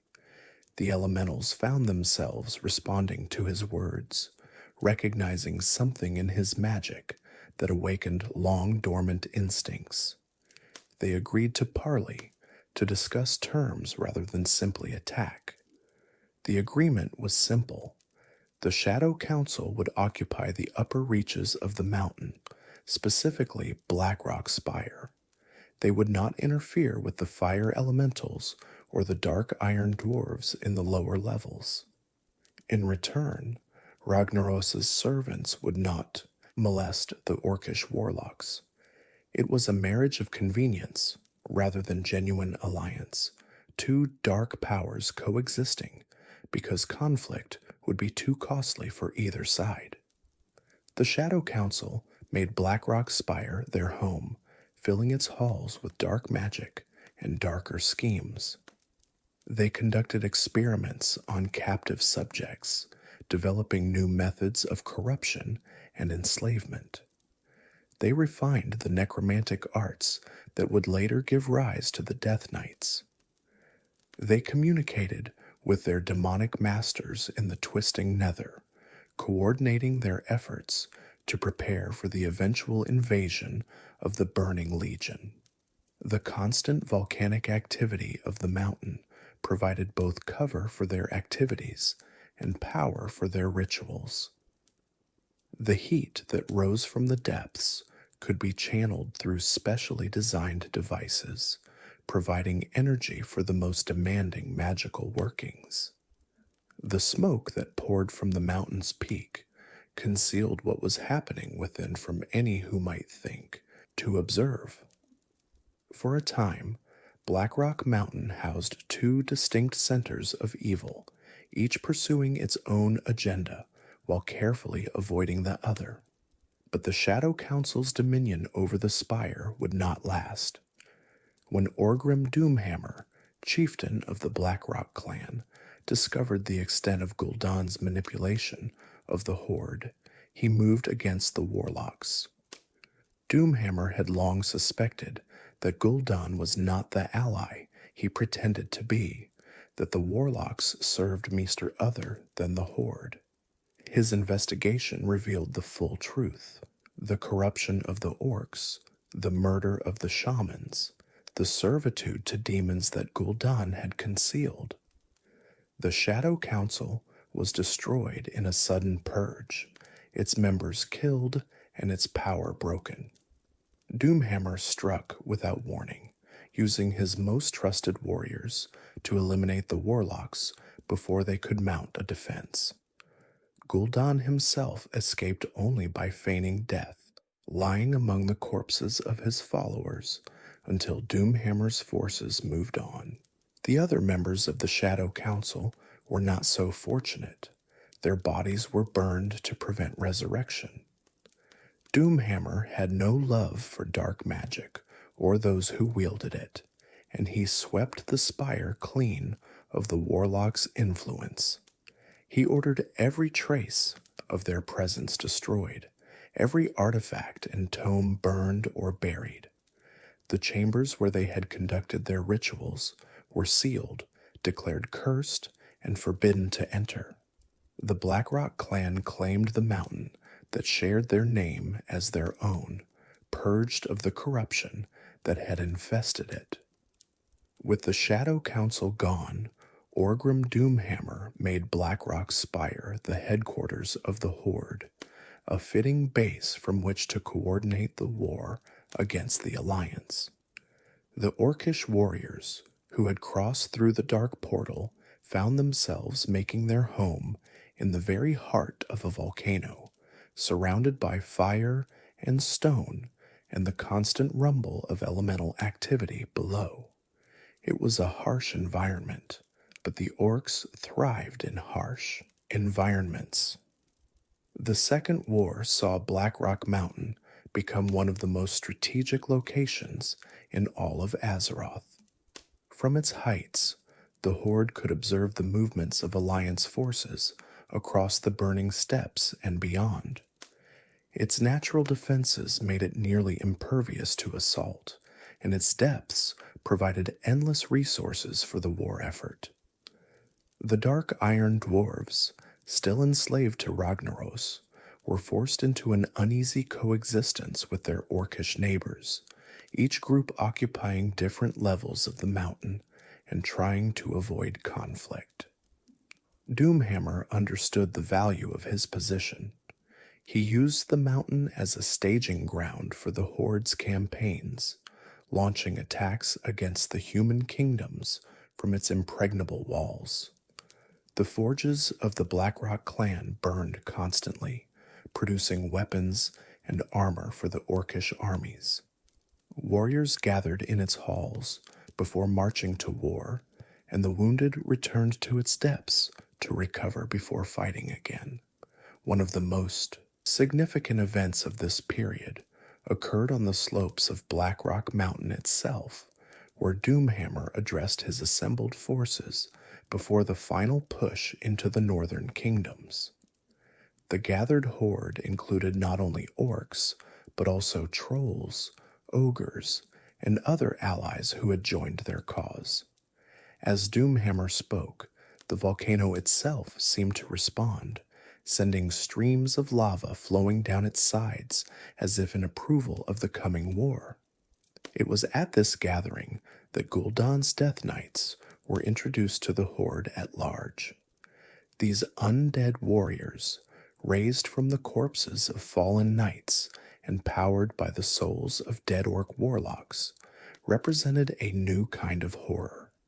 They were neither living nor dead, but something in between, sustained by dark magic and driven by hatred.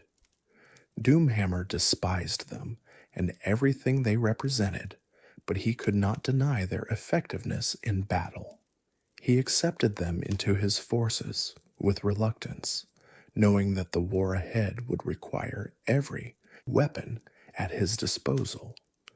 The Death Knights would prove valuable on the battlefield, their unholy powers turning the tide in several crucial engagements. But Doomhammer never trusted them, never allowed them into his confidence. He used them as tools, nothing more, and he would have destroyed them had he not needed their strength. The Second War did not end in victory for the Horde. The alliance of Lordaeron, formed in response to the Orcish threat, eventually turned the tide of the conflict. The Horde was pushed back, battle by battle, until finally they were forced to retreat to the Dark Portal itself. Blackrock Mountain, which had served as their stronghold for so long, fell to Alliance forces after a brutal siege that lasted for weeks. The Blackrock clan scattered, some escaping through the portal to Draenor, others fleeing into the wilderness to escape internment. Those who remained in the mountain were hunted down and killed or captured. The forges that had produced weapons for the Horde were destroyed. The chambers that had served as barracks were sealed. Alliance forces attempted to maintain control of the mountain, but found the constant threat from the depths too great to manage. The Dark Iron Dwarves, still bound to Ragnaros, remained in the lower levels, their existence unchanged by the war that had raged above them. The fire elementals continued their endless patrols, unconcerned with the conflict between mortal races. The upper reaches were left largely abandoned, a ghost of the stronghold they had once been. But not all the orcs had fled. Some remained hidden in the mountain's many caverns and secret passages, biding their time and plotting their return. The aftermath of the Second War left the surviving orcs in disarray. Most were captured and placed in internment camps, their warrior spirits broken by defeat and demonic withdrawal. The blood curse that had sustained them, the demonic corruption that had made them fearless and aggressive, was fading.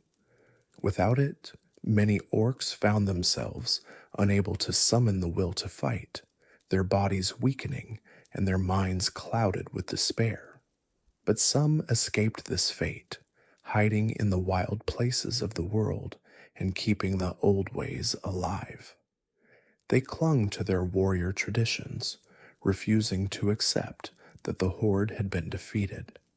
They gathered in secret camps, trained their young in the arts of war, and waited for the day when they might rise again.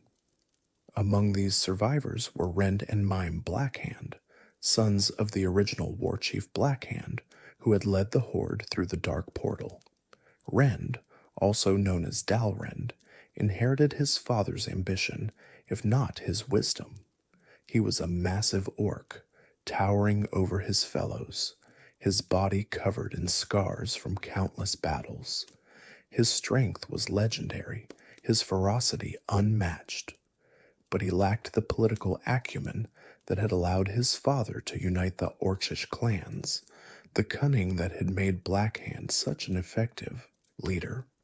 Rend led through force rather than persuasion, demanding obedience rather than earning loyalty. He refused to accept that the horde had been defeated, refused to acknowledge that the war was over. In his mind, the Second War was merely a setback, a temporary reversal that would be corrected once the orcs regained their strength. Together with his brother Mime, he gathered the scattered remnants of the Blackrock clan and other orc survivors, forming what they called the True Horde, but what history would remember as the Dark Horde. Their goal was nothing less than the restoration of the old Horde's glory and the destruction of those who had defeated them. Rend believed that if he could unite the remaining orc clans under his leadership, if he could rebuild the army that had once conquered Stormwind and threatened Lordaeron, he could finish what his father had started. The Dark Horde would sweep across the eastern kingdoms, crushing the weakened alliance and establishing Orcish dominion over all the world. The Dark Horde needed a base, and what better choice than Blackrock Mountain, the stronghold that had served their people so well during the Second War. Under cover of darkness, Rend led his followers back into the mountain, slipping past the weakened Alliance patrols and reclaiming the upper reaches of Blackrock Spire. The few human soldiers still stationed in the mountain were caught off guard and quickly eliminated. The orcs moved quietly at first, avoiding confrontation with the dark iron dwarves below while they established their position. Rend understood that he could not fight a war on two fronts, could not rebuild his power while also dealing with the mountain's other inhabitants. He needed time to gather his forces, to fortify his position, to prepare for the campaigns to come.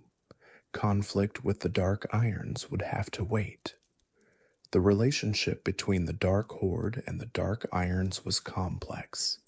Neither group trusted the other, and both had reasons for mutual hatred.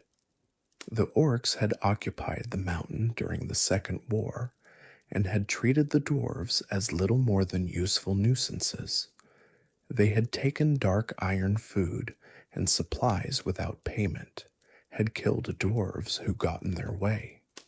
The dwarves, for their part, resented any intrusion into what they considered their domain. But both groups were pragmatic enough to see the value in an arrangement. A bargain was struck, similar to the one that had existed during the days of the Shadow Council. The Dark Horde would occupy the upper levels of Blackrock Spire, leaving the depths to the Dark Irons and their elemental masters. Neither side would interfere with the other's affairs. Neither would seek to expand into the other's territory. It was not peace exactly, but it was stable enough to serve both parties' interests. The Dark Horde gained a secure base from which to rebuild their strength. The Dark Irons avoided a conflict that would have distracted them from their service to Ragnaros, and both groups could focus on their own agendas without worrying about attacks from within the mountain. Rend Blackhand set himself up as war chief of the Dark Horde, claiming a title that many believed he had no right to hold.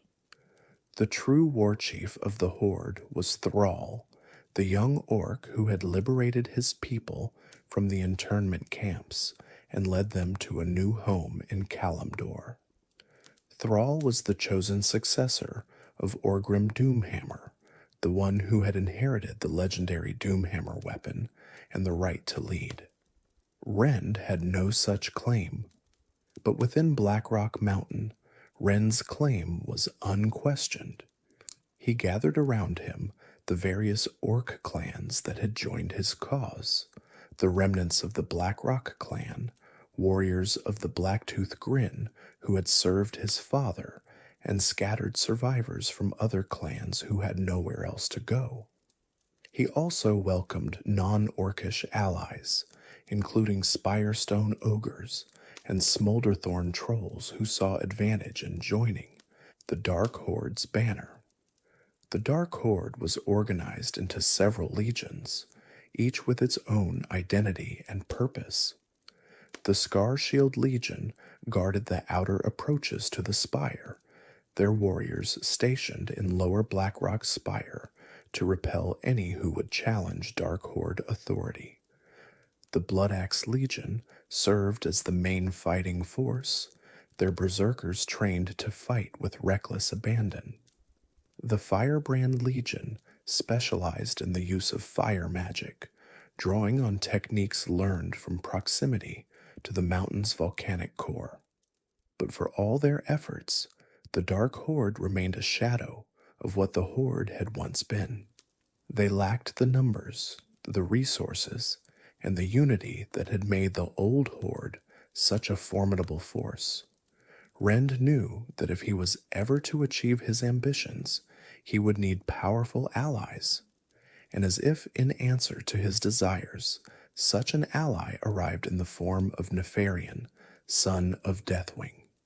The Black Dragonflight had a long and terrible history with the mortal races of Azeroth.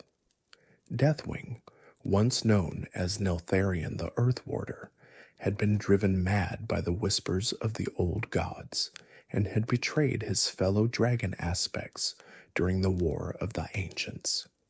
His corruption had spread to his flight, transforming what had once been noble guardians of the earth into twisted servants of destruction. The Black Dragons had schemed against the mortal races for generations, manipulating events from the shadows while waiting for the chance to strike.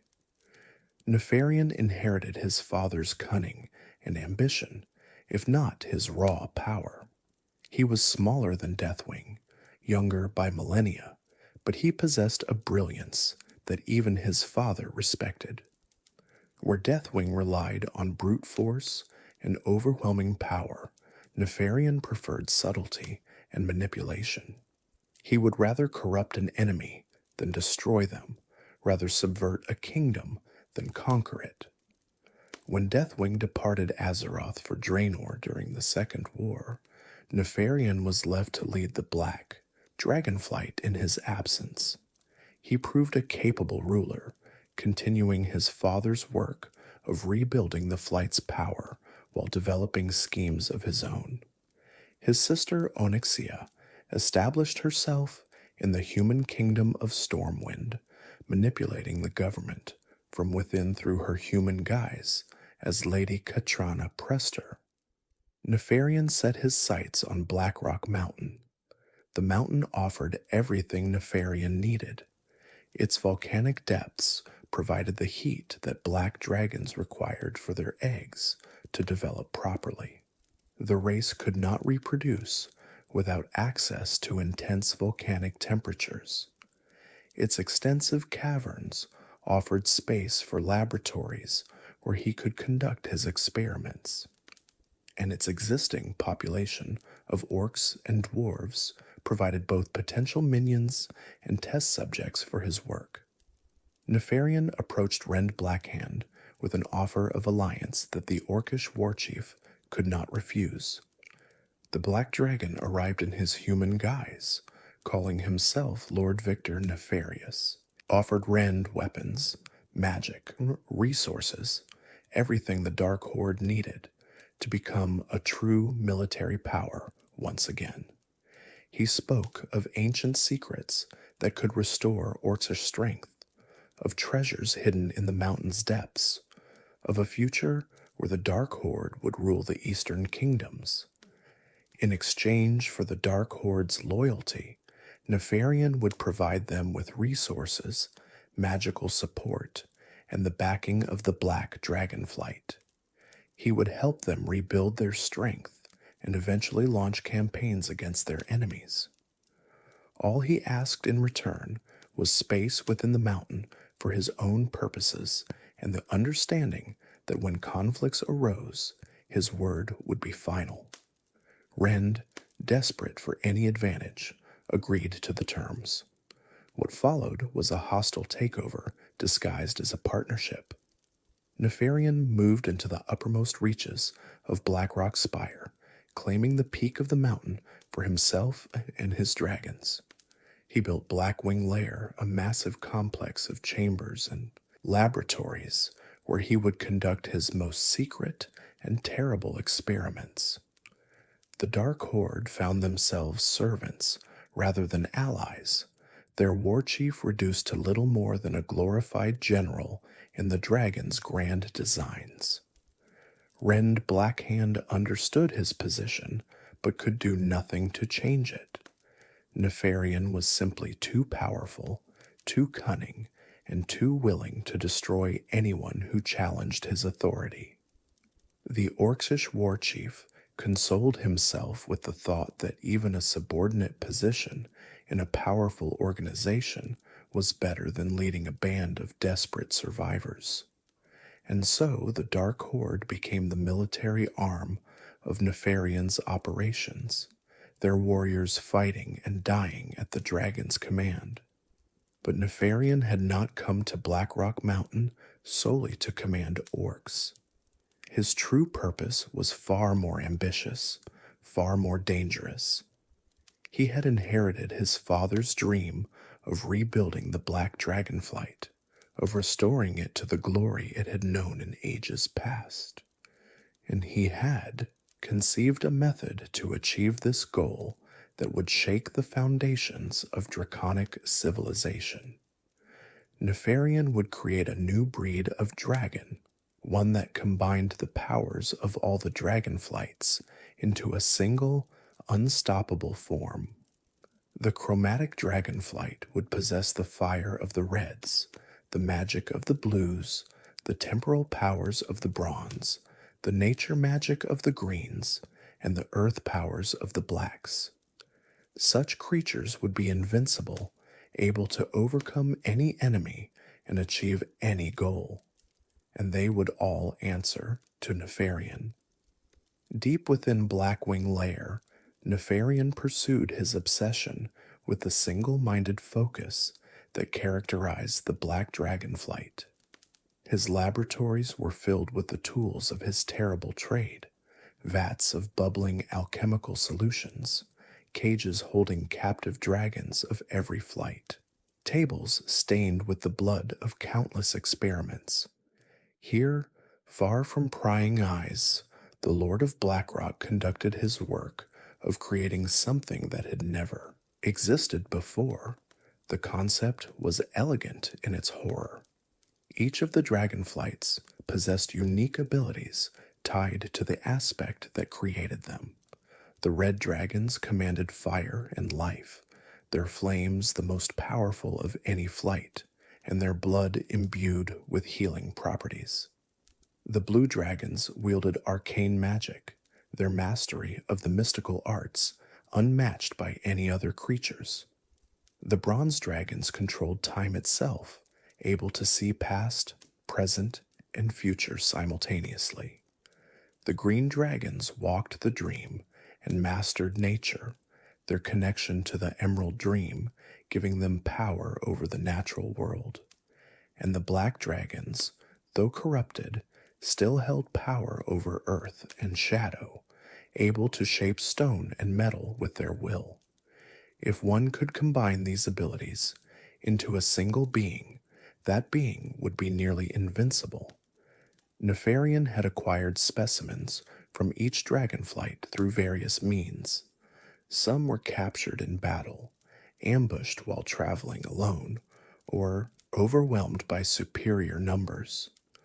Others were purchased from unscrupulous dealers, dragons who had been captured by mortals and sold to whoever would pay.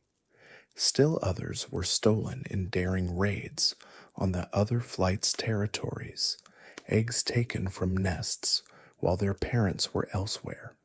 He subjected these captives to endless experiments, attempting to extract the essence of their power and infuse it into new creations. He drained their blood, harvested their scales, collected samples of their breath weapons. He studied their magical resonances, mapped the patterns of power that flowed through their bodies. He dissected them while they still lived, learning the secrets of their anatomy through direct observation. The process was brutal and almost always fatal, but Nefarian cared nothing for the suffering of his subjects. They were merely materials, resources to be used in pursuit of his goals. Their pain meant nothing. Their deaths were acceptable losses. Only the results mattered, and the results were slowly, painfully improving. The first chromatic dragons were failures. They were too unstable, their mixed heritage causing their bodies to tear themselves apart within days or even hours of their creation. The conflicting energies within them could not be reconciled, could not be forced to coexist within a single form. They died in agony, their bodies literally exploding from the forces contained within them. Nefarian refined his techniques, learning from each failure, improving his methods incrementally.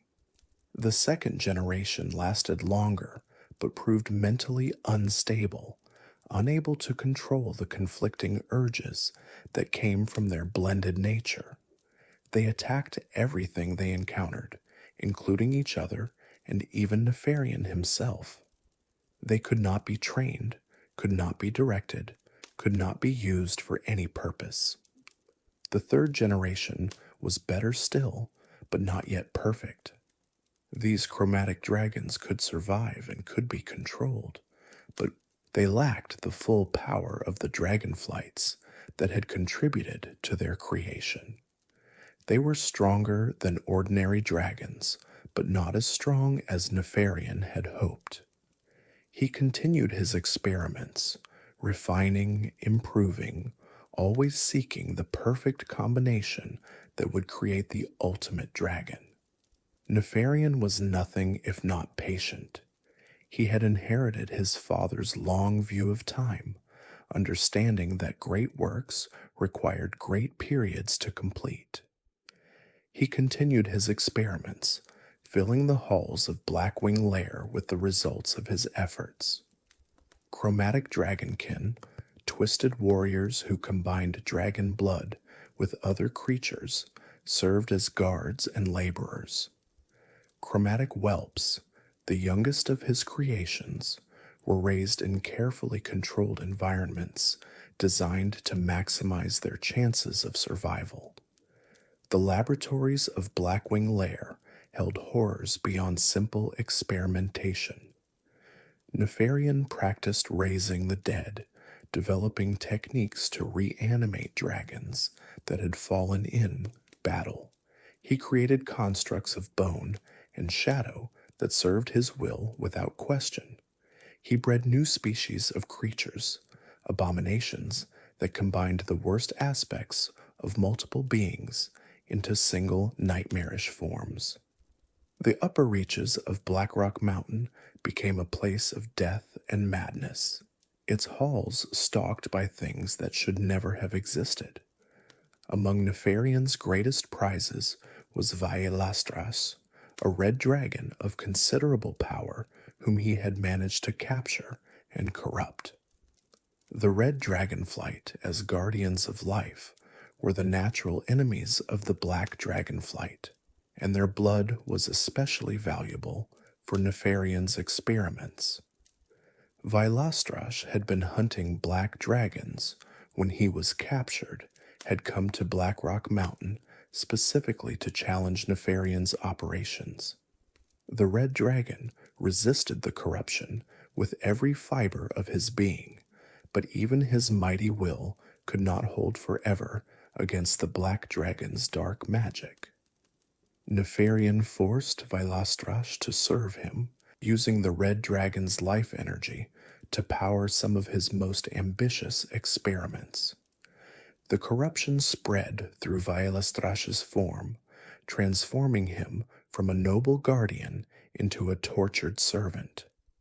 He retained enough of his original personality to suffer, to understand what he had become and what he was being forced to do. This suffering was itself a source of power for Nefarian, who fed on the red dragon's anguish.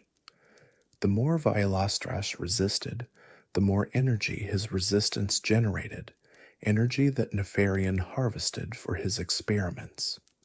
But Nefarian's ambitions brought him into conflict with the other power in Blackrock Mountain. Ragnaros, the Firelord, had claimed this volcanic fortress as his domain centuries before the Black Dragon arrived. He had no intention of sharing it with an upstart worm, regardless of that worm's lineage. The mountain was his throne, his connection to the mortal world, and he would not cede it to anyone. The two powers circled each other warily, at first, each testing the other's strength and resolve. Nefarian sent scouts into the lower levels, probing the Firelord's defenses. Ragnaros dispatched fire elementals to observe the Black Dragon's activities. Neither was willing to commit to open warfare, recognizing that such a conflict would weaken both parties and potentially allow outside forces to intervene. The conflict that erupted between them was less a war than a constant struggle for supremacy. Neither Ragnaros nor Nefarian was willing to commit fully to destroying the other, recognizing that such a conflict would weaken both parties. Instead, they fought through proxies and skirmishes, each seeking to expand their territory at the other's expense. The Dark Horde clashed with fire elementals in the tunnels between their domains. Chromatic dragons battled elemental lieutenants in the volcanic chambers of the mountain's heart. Nefarian held the upper reaches of the mountain, his blackwing lair perched at the very peak of Blackrock Spire. Ragnaros controlled the depths, his molten core the volcanic heart from which all the mountain's fire flowed. Between them lay contested ground, tunnels, and chambers that changed hands regularly as the fortunes of their endless war shifted. The dark iron dwarves found themselves caught between these two powers, forced to serve both while trusted by neither. The war within the mountain affected everything that happened there. Alliance and horde forces who ventured into Blackrock Mountain often found themselves fighting both factions, unable to distinguish between the servants of the dragon and the slaves of the Firelord. The mountain's complex politics made simple conquest impossible. Destroying one power would only strengthen the other. And so the heroes who challenged Blackrock Mountain were forced to fight on multiple fronts, taking on all the mountain's inhabitants simultaneously. For Nefarian, the conflict with Ragnaros was merely a distraction from his true work. He continued his experiments, even as his forces battled the fire elementals, continuing to refine his chromatic dragons and develop new forms of corruption. Every setback in the war below was matched by a breakthrough in the laboratories above. The chromatic dragonflight grew stronger with each passing year, and Nefarian's vision of draconic supremacy grew ever closer to realization. The molten core was unlike any other place in Azeroth. It existed at the intersection of the physical world and the Firelands, a realm of eternal flame where Ragnaros's power was at its absolute peak. The temperatures within would kill most mortal beings instantly, and even those protected by powerful magic found themselves tested to their limits. Yet it was here that adventurers would need to venture if they ever hoped to end the Fire Lord's threat. Ragnaros had shaped the molten core to suit his needs, creating a fortress of fire that served as both throne room and temple. Rivers of magma flowed through channels carved by elemental forces, providing pathways for his servants to travel while presenting deadly obstacles to intruders. Platforms of cooled obsidian floated on lakes of lava, connected by bridges that might collapse at any moment. The very air was thick with ash and heat, making every breath a struggle. The Fire Lord surrounded himself with lieutenants of terrible power, each one commanding legions of lesser fire elementals. Lucifron served as the first line of defense, his twin Flamewaker guards accompanying him into every battle. Lucifron was a Flamewaker of unusual intelligence, capable of directing complex tactics and adapting to changing circumstances. His curses could doom groups of attackers, weakening their bodies and minds until they could no longer resist. Magmadar prowled the deeper chambers, a massive core hound whose flames could consume entire squads of warriors in seconds. Core hounds were among the most feared creatures in the service of Ragnaros, beasts of living fire that regenerated from almost any wound. Magmadar was the largest and most powerful of his kind, a creature that had served the Fire Lord since before the War of the Three Hammers. Gehenna's commanded fire and shadow in equal measure, his curses weakening those who dared approach. He was a master of combination attacks, using his magic to soften enemies before his Flamewaker guards moved in for the kill. His shadow magic was unusual for a servant of the Fire Lord, suggesting a connection to darker powers that even Ragnaros might not fully control. Gar was perhaps the most visually distinctive of Ragnaros's servants, a massive elemental accompanied by 8 stone sons who shielded him from harm. These stone sons were extensions of Gar's will, able to act independently while remaining connected to their master. They would sacrifice themselves to protect him, and he could draw on their energy to restore his own wounds. Baron Geddon's living bomb ability made him uniquely dangerous, transforming his enemies into explosives that would harm their own allies. A warrior targeted by this ability would find themselves burning from within the fire building until they exploded in a burst of flame. The only way to prevent harming others was to run away, isolating oneself until the bomb exploded. Shazra demonstrated that even arcane magic had a place among the servants of fire, blinking around the battlefield while hurling destructive spells. His ability to teleport made him nearly impossible to pin down, appearing behind attackers to strike and then vanishing before they could retaliate. His arcane explosions could devastate entire groups. Sulfuron Harbinger led the Flamewaker priests in their eternal worship of the Fire Lord, These priests could heal their master and allies, making Sulfuron a priority target in any assault.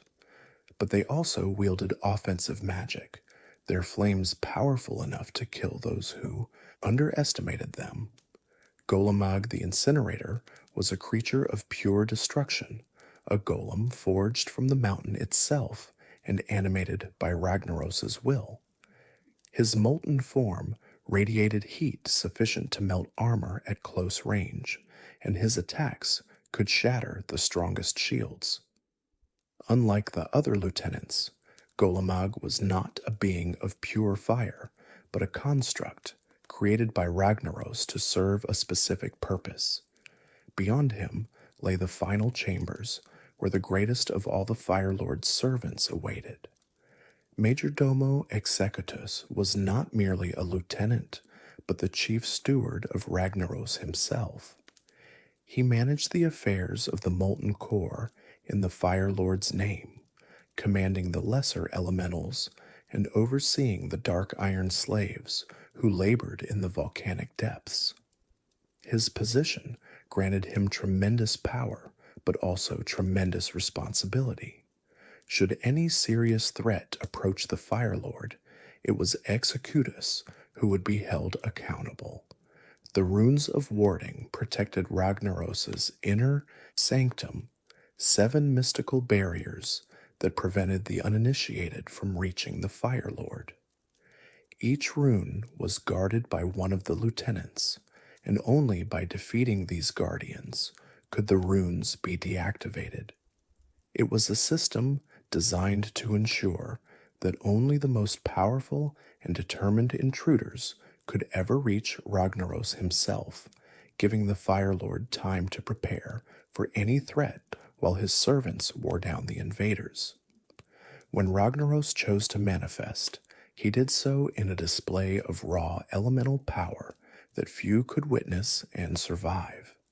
His form rose from the very magma of the molten core, a being of living fire whose hammer sulphurous could shatter mountains with a single blow.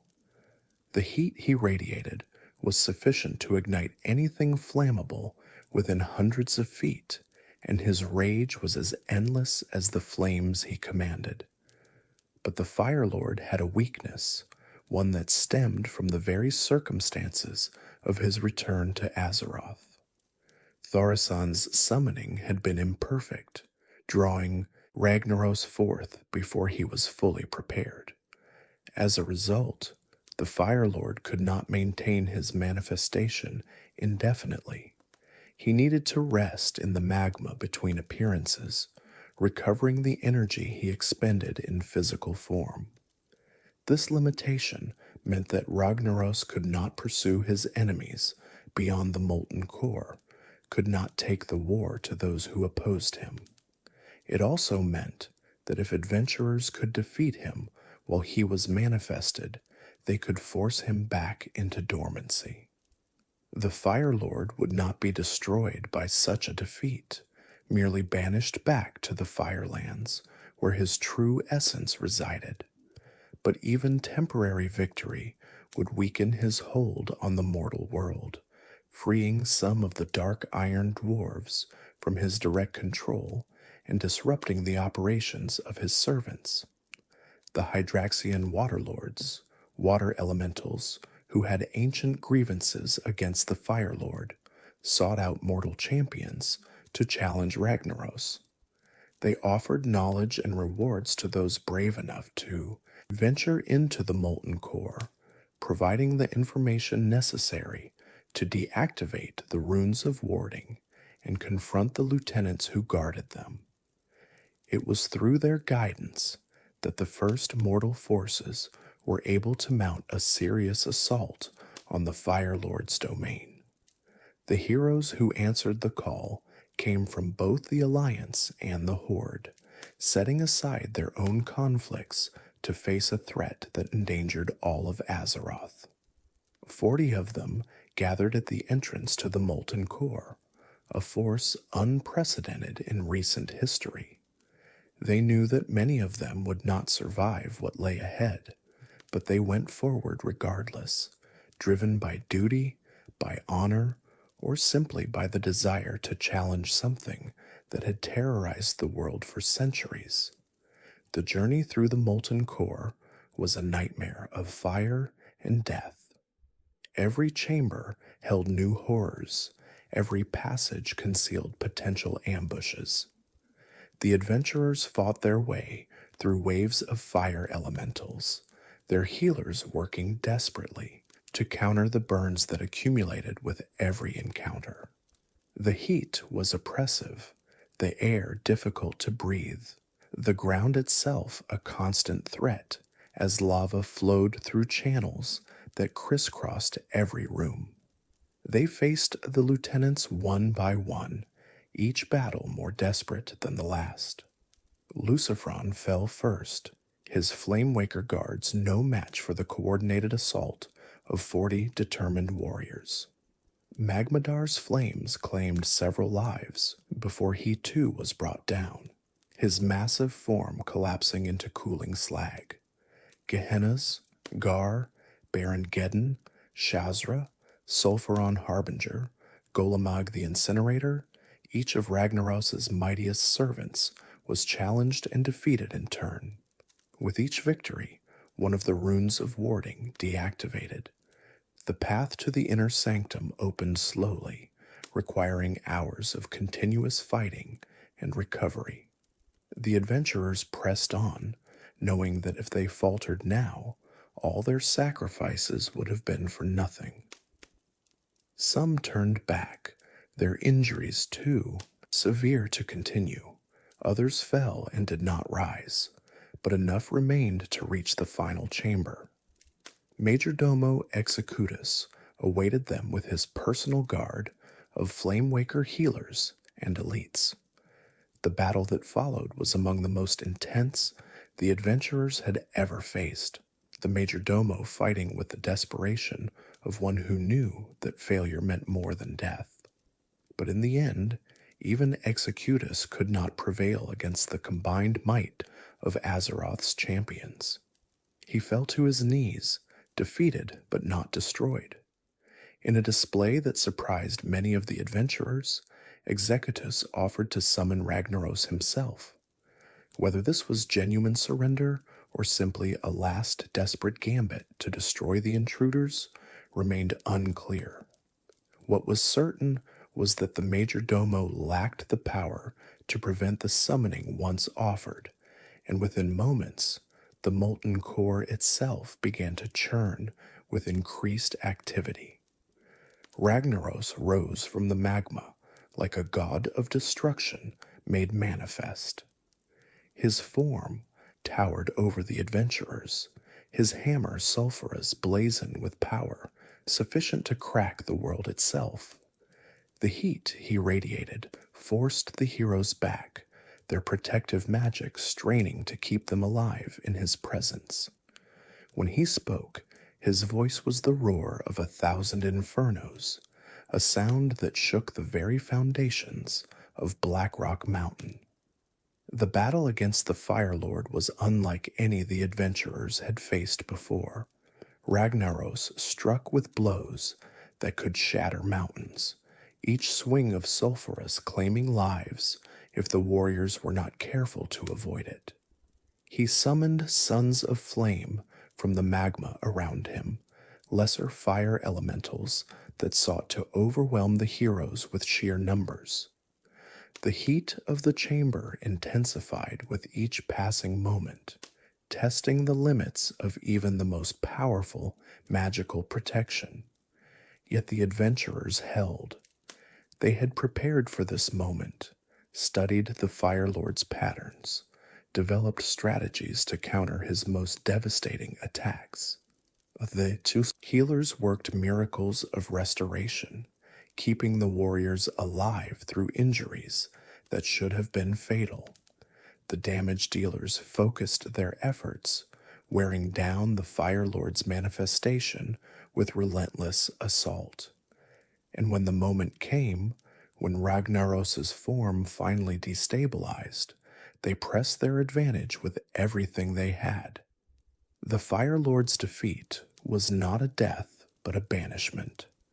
His physical form collapsed back into the magma from which it had risen, his essence returning to the Firelands, where he would recover and rage against those who had humiliated him. But for now, for this moment, Ragnaros was defeated. The molten core fell silent, except for the hiss of cooling lava and the exhausted breathing of the survivors. The victory was not complete. Ragnaros would return, given time and opportunity. The dark iron dwarves remained enslaved to his will, their liberation still years away. But a blow had been struck against one of the most powerful beings ever to threaten Azeroth, and that blow would have consequences that echoed through history. While the battle against Ragnaros unfolded in the depths of the mountain, other heroes set their sights higher. Nefarian had watched the assault on the molten core with interest, recognizing both the threat these adventurers represented and the opportunity they provided. If Ragnaros was weakened, the Black Dragon's position in Blackrock Mountain would be strengthened. But if those same adventurers turned their attention to Blackwing Lair, Nefarian himself would be in danger. The Lord of Blackrock took precautions. He strengthened the defenses of his lair, deploying his most powerful creations in lairs designed to exhaust and destroy any who dared challenge him. He prepared contingency plans, escape routes, methods of survival should the worst come to pass. And he continued his experiments, knowing that his chromatic dragons might yet provide the power he needed to crush all opposition. The entrance to Blackwing Lair lay at the peak of Blackrock Spire, accessible only to those who had already fought their way through the Dark Horde and proven themselves capable of facing what lay within. Heroes who had conquered the molten core, who had banished Ragnaros himself, turned their attention to the Black Dragon's stronghold. They would find that in many ways, Nefarian was an even more dangerous opponent than the Firelord. Blackwing Lair was a showcase of Nefarian's work, a gallery of horrors that demonstrated the full scope of his ambition. Razorgore the Untamed greeted intruders in the first chamber, a chromatic dragon guarding eggs that represented the future of Nefarian's experimental flight. Violastrush the Corrupt waited beyond, the red dragon forced to fight against those who might have been his allies. The Broodlord Lashlayer protected the inner reaches, his massive form blocking the path to Nefarian's sanctum. The suppression room was perhaps the most infamous obstacle in Blackwing Lair, a gauntlet of traps and patrols designed to thin the ranks of any attacking force. Those who survived faced Firemaw, Ebonrock, and Flamegore, 3 adult dragons whose power rivaled that of ancient worms. Chromagus served as the final guardian before Nefarian himself, a chromatic creation that represented the pinnacle of the Black Dragon's experimental work. And at the end of it all waited Nefarian, Lord of Blackrock, in his human guise of Victor Nefarious. He would not fight immediately, preferring to watch as his enemies exhausted themselves against his creations. Only when he was satisfied that they posed a genuine threat would he reveal his true form, transforming into the massive black dragon that had terrorized Azeroth for generations. The battle against Nefarian tested the adventurers in ways the Molten Core had not. The Black Dragon called upon the powers of all the dragonflights, demonstrating abilities that should have been exclusive to each. He summoned chromatic draconids to fight alongside him, creatures that embodied his vision of draconic perfection. He raised the dead to fight again, turning fallen warriors against their still living companions. But like Ragnaros before him, Nefarian had underestimated the determination of Azeroth's champions. Through skill, preparation, and no small amount of luck, the heroes prevailed. The Lord of Blackrock fell, his massive form crashing to the floor of his sanctum. The adventurers claimed his head as a trophy, proof of their victory over one of the most dangerous beings in the world. Nefarian's death sent shockwaves through Blackrock Mountain. The chromatic dragonflight, deprived of their creator, fell into disarray. The Dark Horde, having lost their most powerful ally, retreated deeper into the mountain to lick their wounds. The balance of power that had defined the mountain for years was shattered in a single night, and nothing would ever be quite the same. The heroes, who had defeated both Ragnaros and Nefarian, were celebrated throughout Azeroth. Their deeds became the stuff of legend, inspiring future generations of adventurers to seek out challenges of similar magnitude.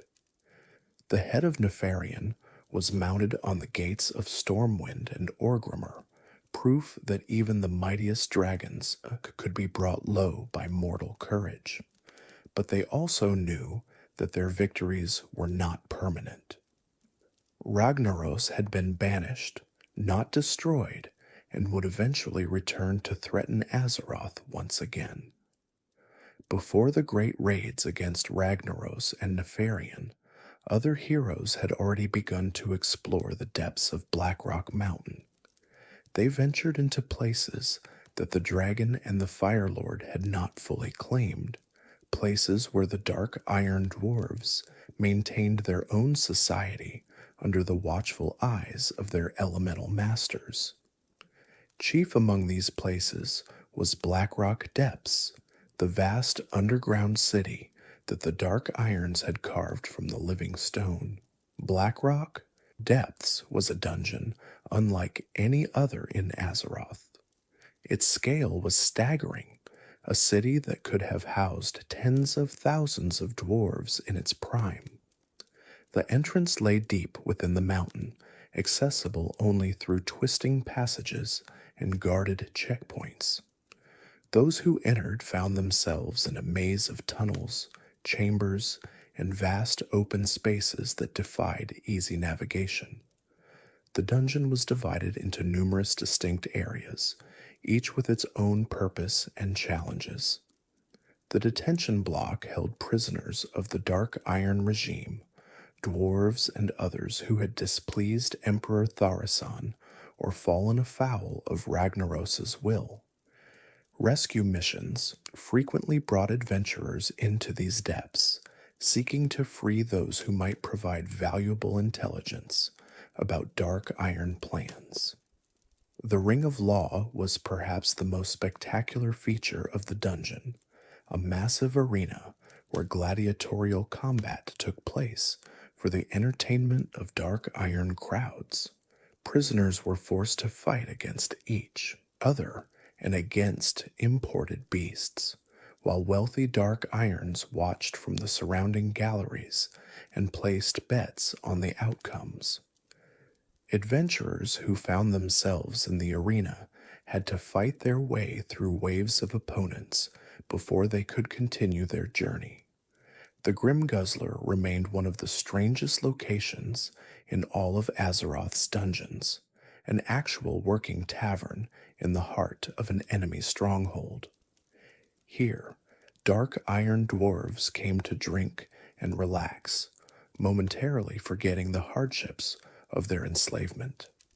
The establishment was run by Plugger Spazzering, a bartender of legendary skill who could mix drinks that would knock a mountain giant off his feet. The Shadowforge city itself extended deep into the mountain, its various districts housing everything from manufactories to residential quarters to temples dedicated to the worship of Ragnaros. The city's forges produced weapons and armor of exceptional quality, their fires fueled by the volcanic heat that rose from the depths. Engineers worked on war machines and mining equipment, while sorcerers practiced their arts in secluded towers. But the heart of Blackrock Depths was the imperial seat, where Emperor Dagran Tharasan held court. The emperor sat upon a throne of black iron, surrounded by his most loyal guards and advisors. He ruled with an iron fist, dispensing justice according to dark iron law, and ensuring that his people met their quotas for Ragnaros. Those who pleased him might receive rewards. Those who disappointed him faced punishments ranging from exile to execution. It was here that Princess Moira Bronzebeard was held, the daughter of King Magni Bronzebeard of Ironforge. She had been captured by dark iron agents during a diplomatic mission gone wrong, brought to Emperor Thaurissan as a prize of war. The news of her capture had sent shockwaves through the alliance, and King Magni had sworn to rescue his daughter at any cost. But the truth of Moira's situation was more complicated than anyone realized. Yes, she had been captured. Yes, she had been brought before the Emperor. But somewhere along the way, something unexpected had happened. Moira had fallen in love with Dagran Tharasan, and he with her. Their relationship had evolved from captor and captive to something far more intimate. Some said that Tharasan had used magic to bend her will, that the dark iron sorcerers had cast spells of compulsion that made her believe she loved him. Others argued that the love was genuine, that Moira had seen something in the Emperor that others could not see, a depth and complexity that went beyond his reputation as a ruthless ruler. Whatever the truth, Moira became Dagran's queen, and she was pregnant with his child. King Magni, unaware of this development, sent adventurers into Blackrock Depths to rescue his daughter. These heroes fought their way through the entire dungeon, overcoming every obstacle the Dark Irons placed in their path. They battled through the prison levels, survived the Ring of Law, and navigated the twisted streets of Shadowforge City until they finally reached the Imperial Seat.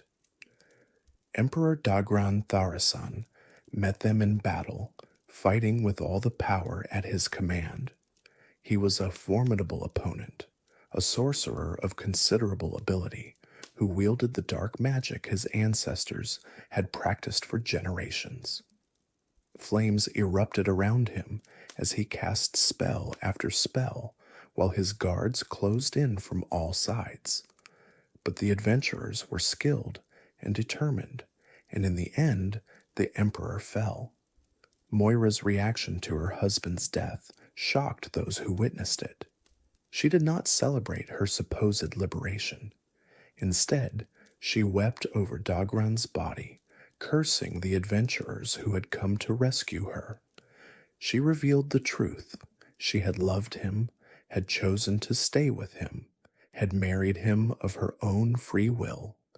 And now she was a widow, pregnant with a child who would never know his father.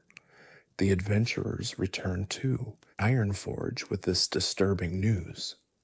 King Magni was devastated, unable to understand how his daughter could have feelings for the leader of their ancestral enemies.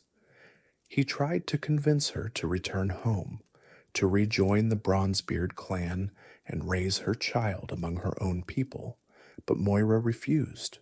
She was the widow of Emperor Thaurissan, and she would claim her rights as queen of the Dark Iron Clan.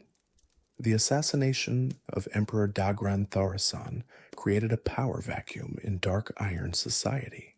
Various factions vied for control, each claiming the right to lead their people in this time of crisis. But Moira had a claim that none of them could match. She was carrying the heir to the Tharasan line, the child who would one day become emperor in his own right. The cataclysm changed everything. When Deathwing, the fallen aspect of Earth, burst forth from his prison in Deepholm, he reshaped the world in ways that no one could have predicted. The destruction he unleashed affected every corner of Azeroth, from the great cities to the most remote wilderness. And Blackrock Mountain, already a place of fire and chaos, felt his influence perhaps more than anywhere else. Deathwing had been the father of Nefarian, the absent patriarch whose orders had shaped the Black Dragonflight's actions for generations. He had been the source of their corruption, the one who had first embraced the whispers of the old gods and led his flight down the path of destruction. His return meant the restoration of direct Black Dragon leadership in Blackrock Mountain, and he had plans for his fallen son. The Twilight's Hammer cult, servants of the old gods who had allied themselves with Deathwing, recovered Nefarian's corpse from where the adventurers had left it. Using dark magic that drew upon the power of the void itself, they performed a ritual of resurrection that would have seemed impossible to most practitioners of the arcane. Nefarian was brought back from death, transformed into an undead dragon who served his father's will. The resurrected Nefarian was different from the one who had fallen in Blackwing Lair. Death had changed him, stripped away some of his independence while amplifying his cruelty. He was now a weapon in Deathwing's arsenal rather than an independent schemer, though he retained enough of his original personality to pursue his experiments with renewed vigor. He also retained his hatred for those who had killed him, a hatred that burned cold even in his undead form. But Nefarian was not satisfied with merely rising himself. He also resurrected his sister, Onyxia, who had fallen to adventurers in her lair beneath Dustwallow Marsh. Together, the undead siblings would serve their father's goals while continuing the work that Nefarian had begun in life. The chromatic dragonflight would not merely survive, it would grow stronger than ever before. Nefarian established a new lair deeper within Blackrock Mountain, a place called Blackwing Descent. This underground complex was even more extensive than Blackwing Lair had been, with chambers designed specifically for his continued experiments. Here, surrounded by the heat of the volcano and protected by layers of loyal servants, Nefarian resumed his work of creating the perfect dragon. The cataclysm also affected Ragnaros, though in a different way. Deathwing recognized the Firelord as a potential ally, a being of elemental fury whose power could be turned against the mortal races of Azeroth.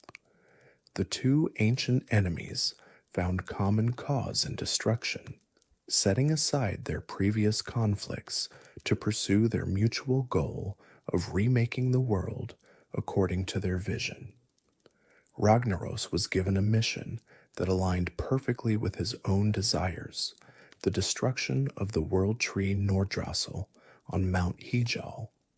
The Firelord's assault on Mount Hejal was devastating. His elemental armies poured out of Blackrock Mountain and other volcanic sites, sweeping across the land in waves of living flame. The Guardians of Hejal rallied the defenders of the World Tree, and together they pushed back against that elemental invasion. The war for Mount Hejal culminated in an assault on the Firelands itself. The assault on the Firelands was the largest and most coordinated military operation in recent memory. Heroes fought their way through legions of fire elementals, faced bosses of tremendous power, and pressed ever deeper into Ragnaros' domain. The final battle against Ragnaros was unlike any that had come before. The Firelord had learned from his defeat in the molten core, and he had no intention of being banished again.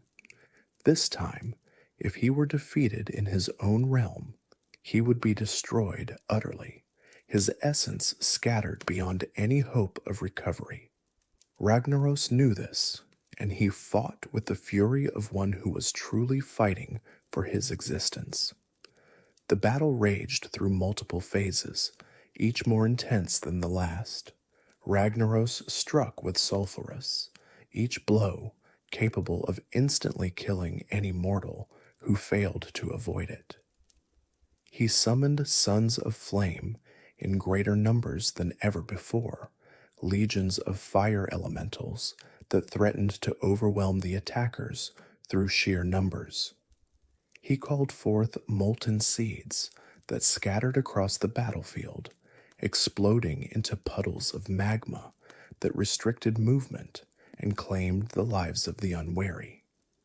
But the heroes had allies that Ragnaros had not anticipated. Malfurion Stormrage, the first druid and one of the most powerful beings in Azeroth, had joined the assault. His magic could shape nature itself, could call upon the spirits of the wild to aid him in battle. Cenarius, the demigods of the wilds, lent his strength as well, his ancient power pushing back against the elemental fury that Ragnaros brought to bear. Hamel Rune Totem, archdruid of the Tauren, added his wisdom and his magic to the cause. Together, they pushed Ragnaros to his limits. The Firelord revealed abilities he had never before, used desperate measures that showed how seriously he took this threat. He attempted to consume the entire battlefield in flame, to destroy everything rather than face defeat. But Cenarius and the other nature spirits countered his power, solidifying the ground around him and preventing his escape. In the end, Ragnaros fell.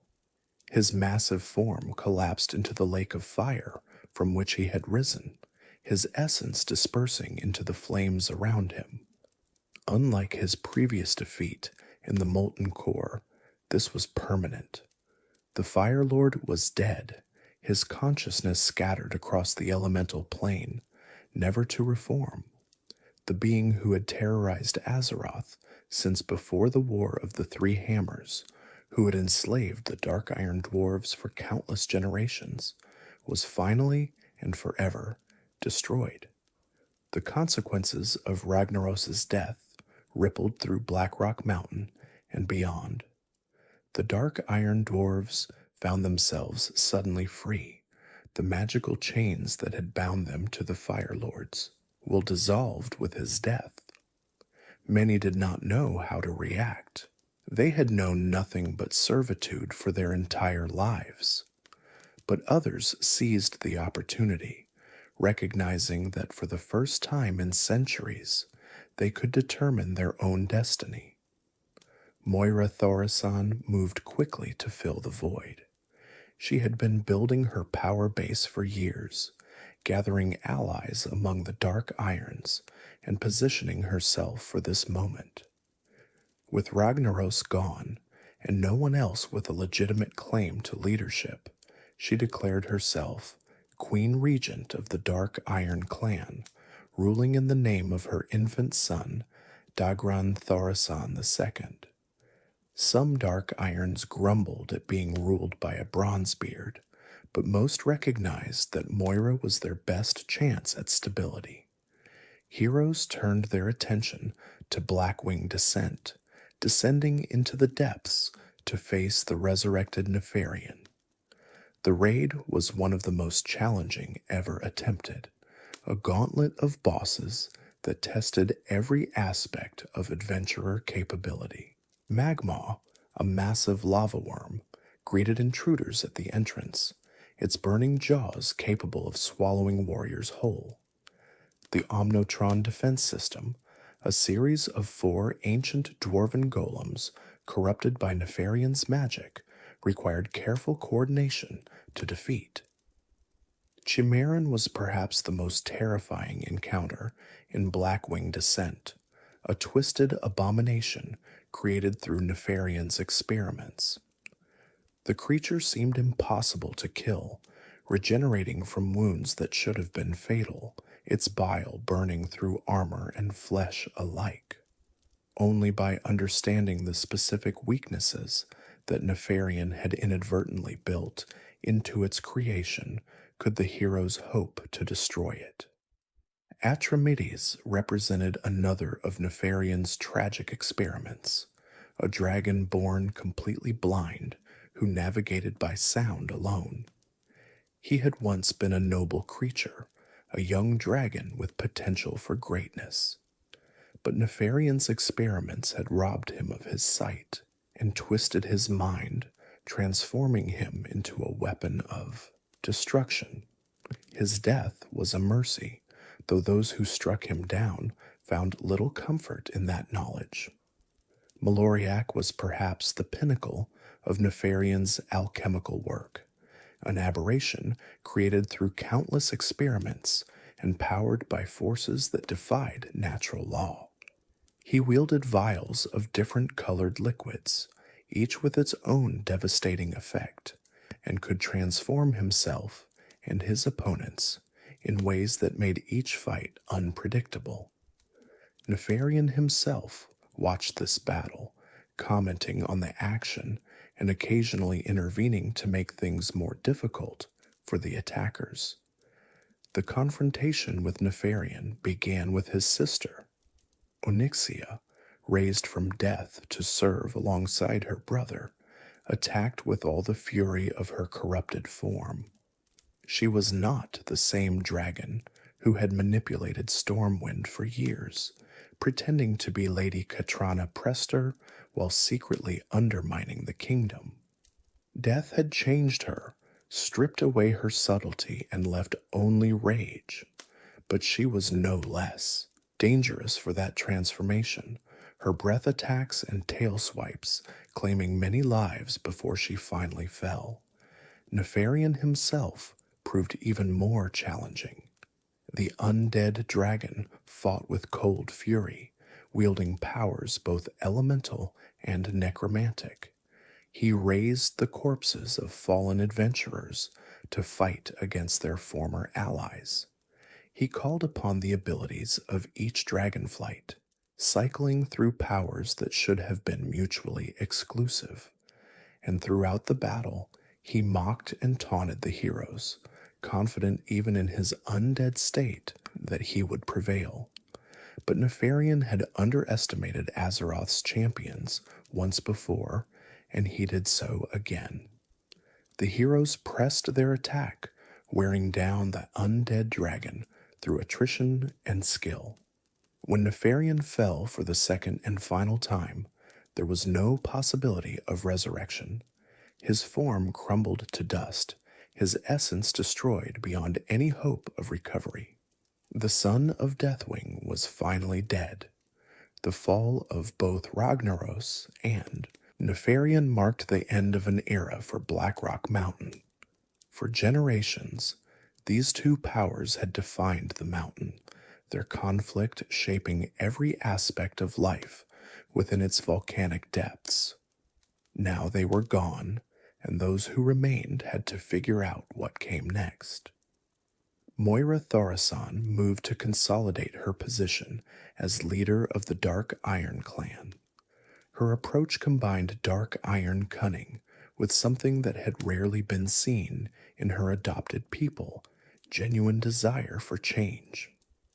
She recognized that the Dark Irons could not continue as they had been, isolated in their mountain and nursing ancient grudges. The world had changed too much, and the threats facing Azeroth were too great for any single faction to stand alone. King Bronzebeard had been turned to diamond during the cataclysm, transformed by a ritual intended to commune with the earth itself. His fate left the throne of Ironforge vacant, and Moira saw an opportunity. She traveled to Ironforge with her Dark Iron supporters, claiming her right as Magni's heir to rule the dwarven capital. It was a bold move that could easily have ended in disaster. The reaction in Ironforge was not welcoming. The Bronzebeard dwarves saw Moira as a traitor who had abandoned her people, married their enemy, and allowed her husband's forces to attack Ironforge more than once. The Wildhammer dwarves, who had their own history with the Dark Irons, were equally suspicious. For a time, it seemed that Moira's gambit might spark a new war of the Three Hammers. King Varian Rin of Stormwind intervened before the situation could escalate. He had been prepared to have Moira assassinated, viewing her seizure of Ironforge as a threat to the Alliance. But he was persuaded that such action would only cause greater problems, and instead he brokered a compromise. Ironforge would not be ruled by any single clan, but by a council of Three Hammers, with representatives from the Bronzebeards, the Wildhammers, and the Dark Irons sharing power. Muradin Bronzebeard, Magni's brother, and a hero of the war against the Lich King, represented the Bronzebeard clan. Falstad Wildhammer, High Thane of his people, spoke for the Wildhammers. And Moira Tharasun, Queen Regent of the Dark Irons, completed the council. It was an arrangement that satisfied no one completely, but prevented the outbreak of open warfare. The Council of Three Hammers proved more effective than many had expected. The three representatives learned to work together, setting aside personal animosity in favor of the practical necessities of governance. Trade agreements were negotiated, military cooperation was established. The old wounds between the clans, while not healed, at least stopped bleeding. Moira's position remained delicate. Many Dark Irons resented being forced to work with their ancient enemies.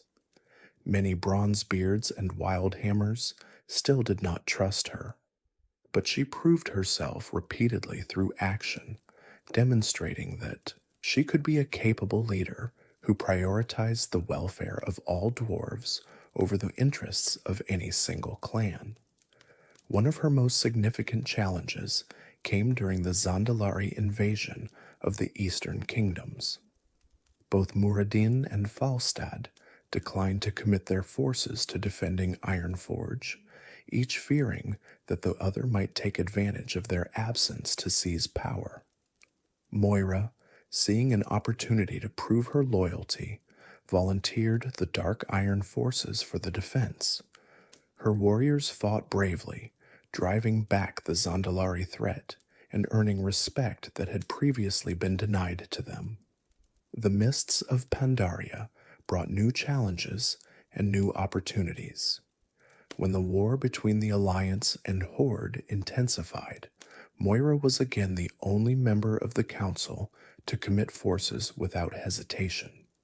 The Dark Irons proved themselves valuable allies, their engineering expertise and military discipline contributing significantly to Alliance operations.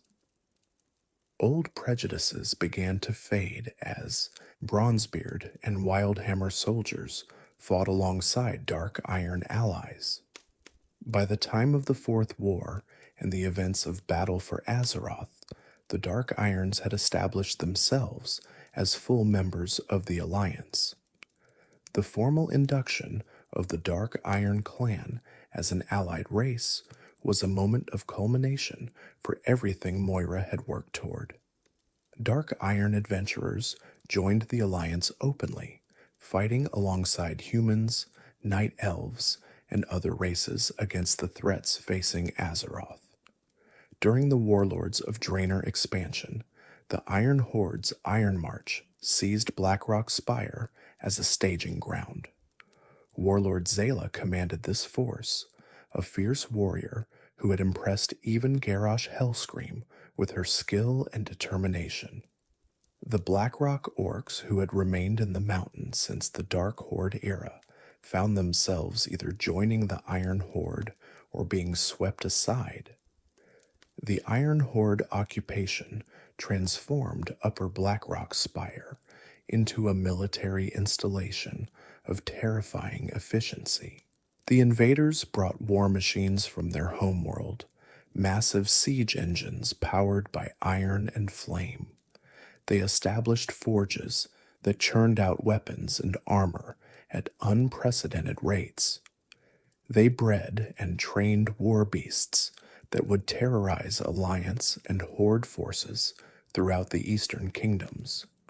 Heroes of both factions were called upon to assault the occupied Spire and break the Iron March's power. They fought through Iron Horde soldiers and siege machines, faced off against war beasts and warlords, and eventually confronted Zayla herself. The battle was intense, but in the end, the warlord fell and the Iron March was broken. The defeat of the Iron March left Upper Blackrock Spire largely abandoned. The Dark Horde that had once controlled it was gone, destroyed, or scattered by the Iron Horde invasion. Nefarian's Blackwing lair remained empty, its experiments ended, and its creator finally dead. Only the dark iron dwarves remained as a significant presence in the mountain, their control of the lower levels now essentially uncontested. The Dark Irons began the work of transforming their section of Blackrock Mountain from a place of servitude into a proper homeland. Shadowforge City was renovated, its more oppressive features removed or repurposed. The endless forges that had once produced weapons for Ragnaros' armies now created goods for trade with the surface world. The prison levels were emptied of the innocent, though they still held those who had committed genuine crimes. The Grim Guzzler remained open, its atmosphere of raucous enjoyment, now free from the shadow of elemental tyranny. Dark iron dwarves gathered there, not just to forget their troubles, but to celebrate their liberation, to raise toasts to the heroes who had freed them and to the leaders who had guided them through the transition. It was perhaps the strangest success story in the history of Blackrock Mountain, a tavern that had survived the fall of empires and the death of gods.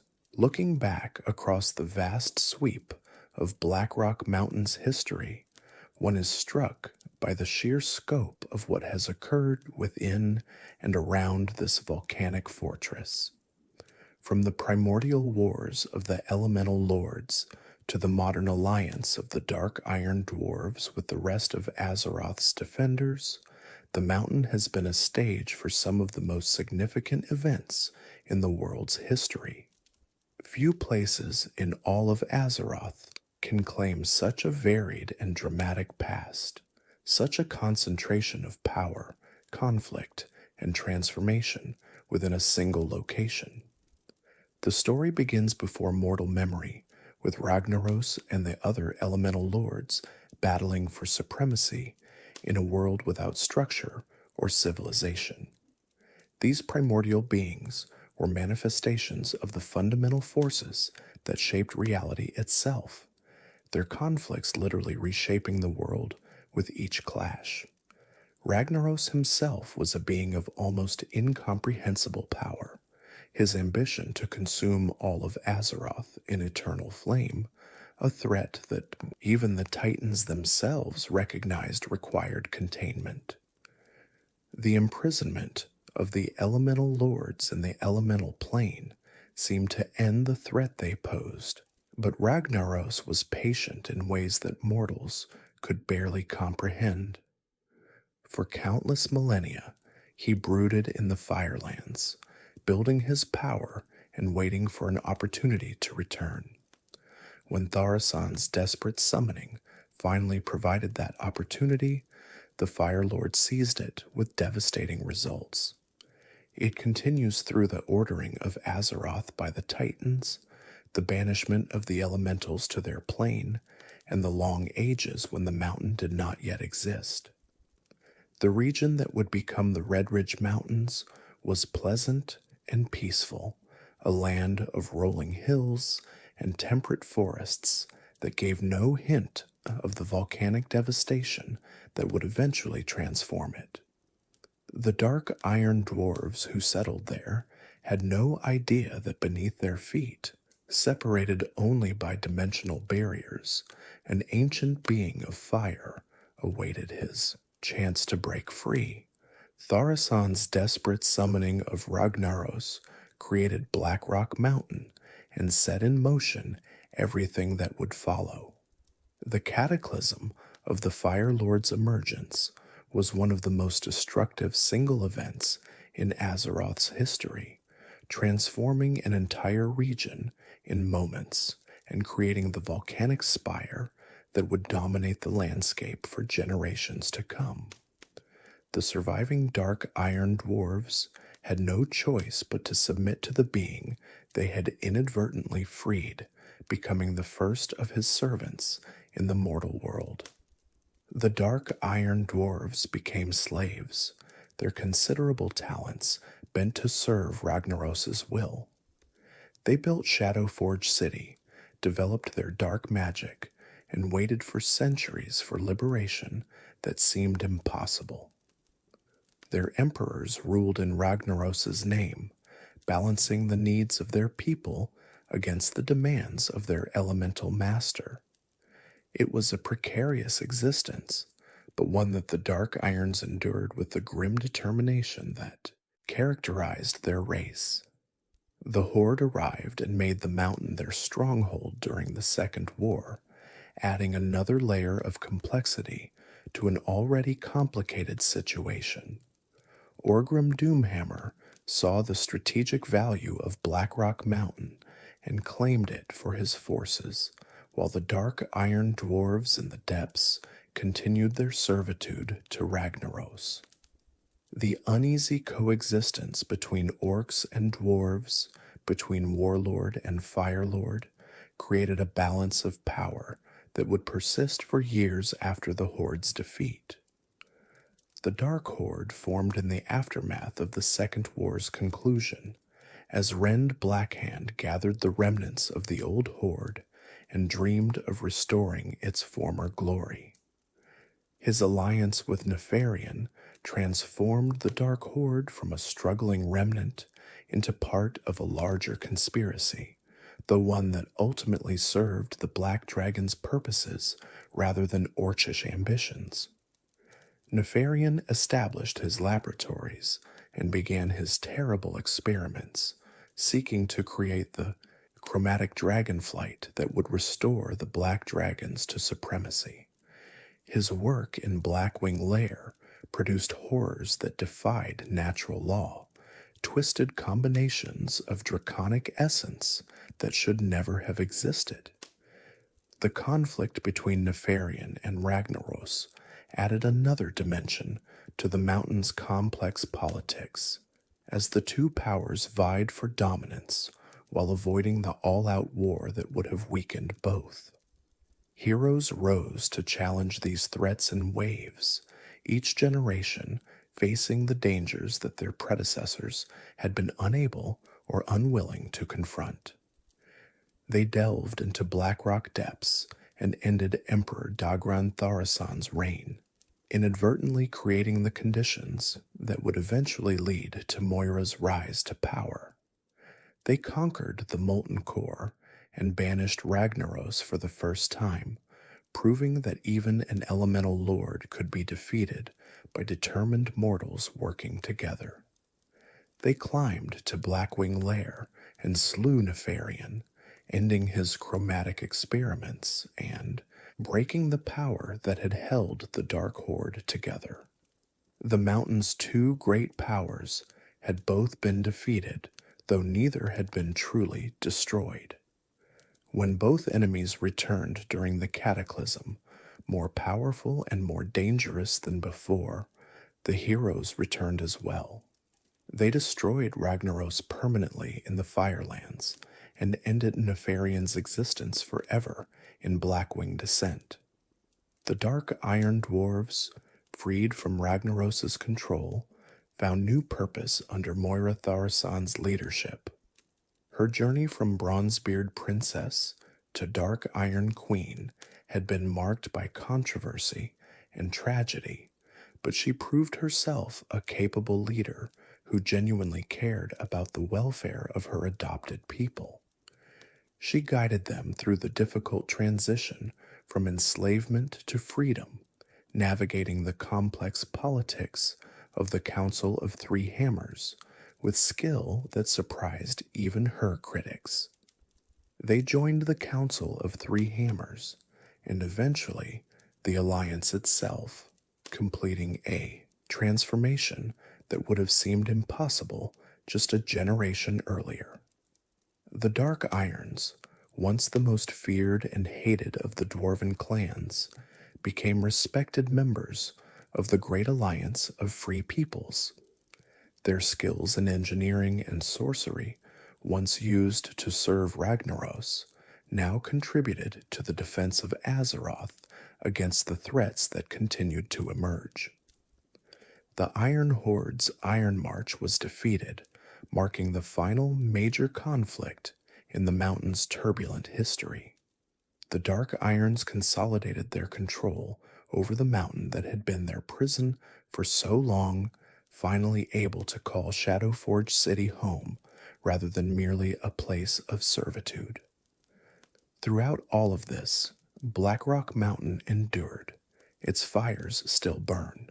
Its chambers still echo with the footsteps of those who walk its halls.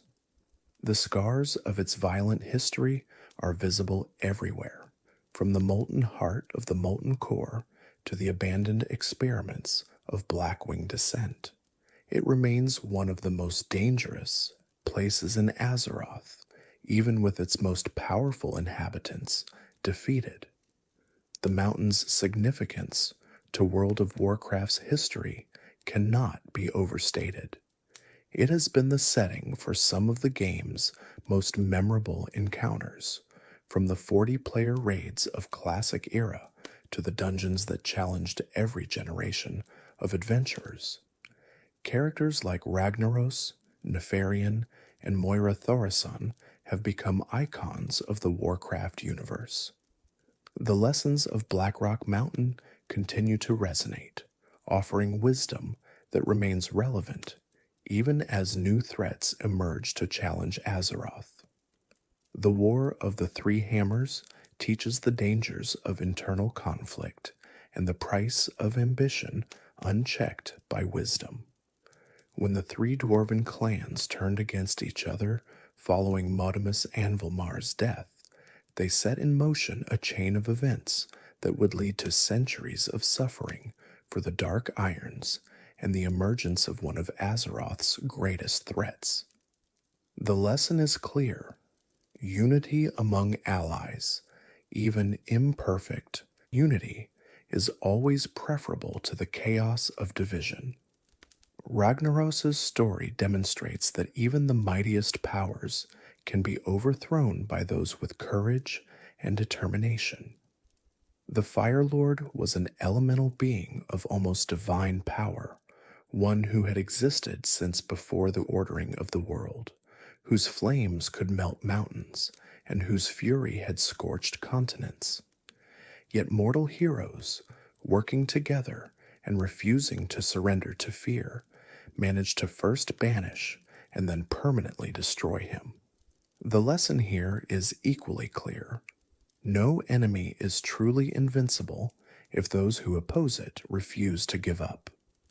Nefarian's experiments show the horrors that result when the pursuit of power supersedes all ethical considerations. The chromatic dragonflight was meant to be the ultimate weapon, a combination of all draconic powers in a single perfect form. But the creatures Nefarian created were abominations, twisted mockeries of life that could never have served any purpose beyond destruction. In his obsession with power, Nefarian lost sight of everything that might have made that power worth having. The warning is stark.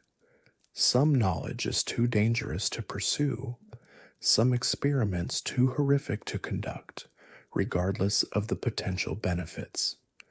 In the dark Iron Dwarves' journey from enslavement to alliance proves that redemption is possible even for those who have committed terrible wrongs. The Dark Irons had been enemies of the other dwarven clans for centuries, had served Ragnaros in his schemes against the mortal races, had fought against the Alliance on numerous occasions. Yet when they were finally freed from their elemental servitude, they found it possible to make peace with their former enemies and join the fight to protect Azeroth. Their example offers hope that even the darkest histories can give way to brighter futures. Today, Blackrock Mountain stands as a monument to all that has occurred within its volcanic walls. The mountain itself has not changed, its massive forms still dominating the landscape of the burning steppes and searing gorge. The volcano that Ragnaros created in his cataclysmic arrival remains active, its smoke visible for miles around, its tremors felt throughout the region. But the meaning of the mountain has changed, transformed from a symbol of oppression and darkness into something more complex, a testament to endurance, to struggle, and to the possibility of transformation. Adventurers still venture into its depths, some seeking glory in the challenges that remain, others pursuing ancient artifacts left behind by the mountain's former inhabitants. Still others simply curious about the history that shaped the world they inhabit. The dungeons and raids of Blackrock Mountain remain popular destinations for those who wish to test themselves against the creatures that still lurk in its depths, or who simply want to walk the halls where such momentous events occurred.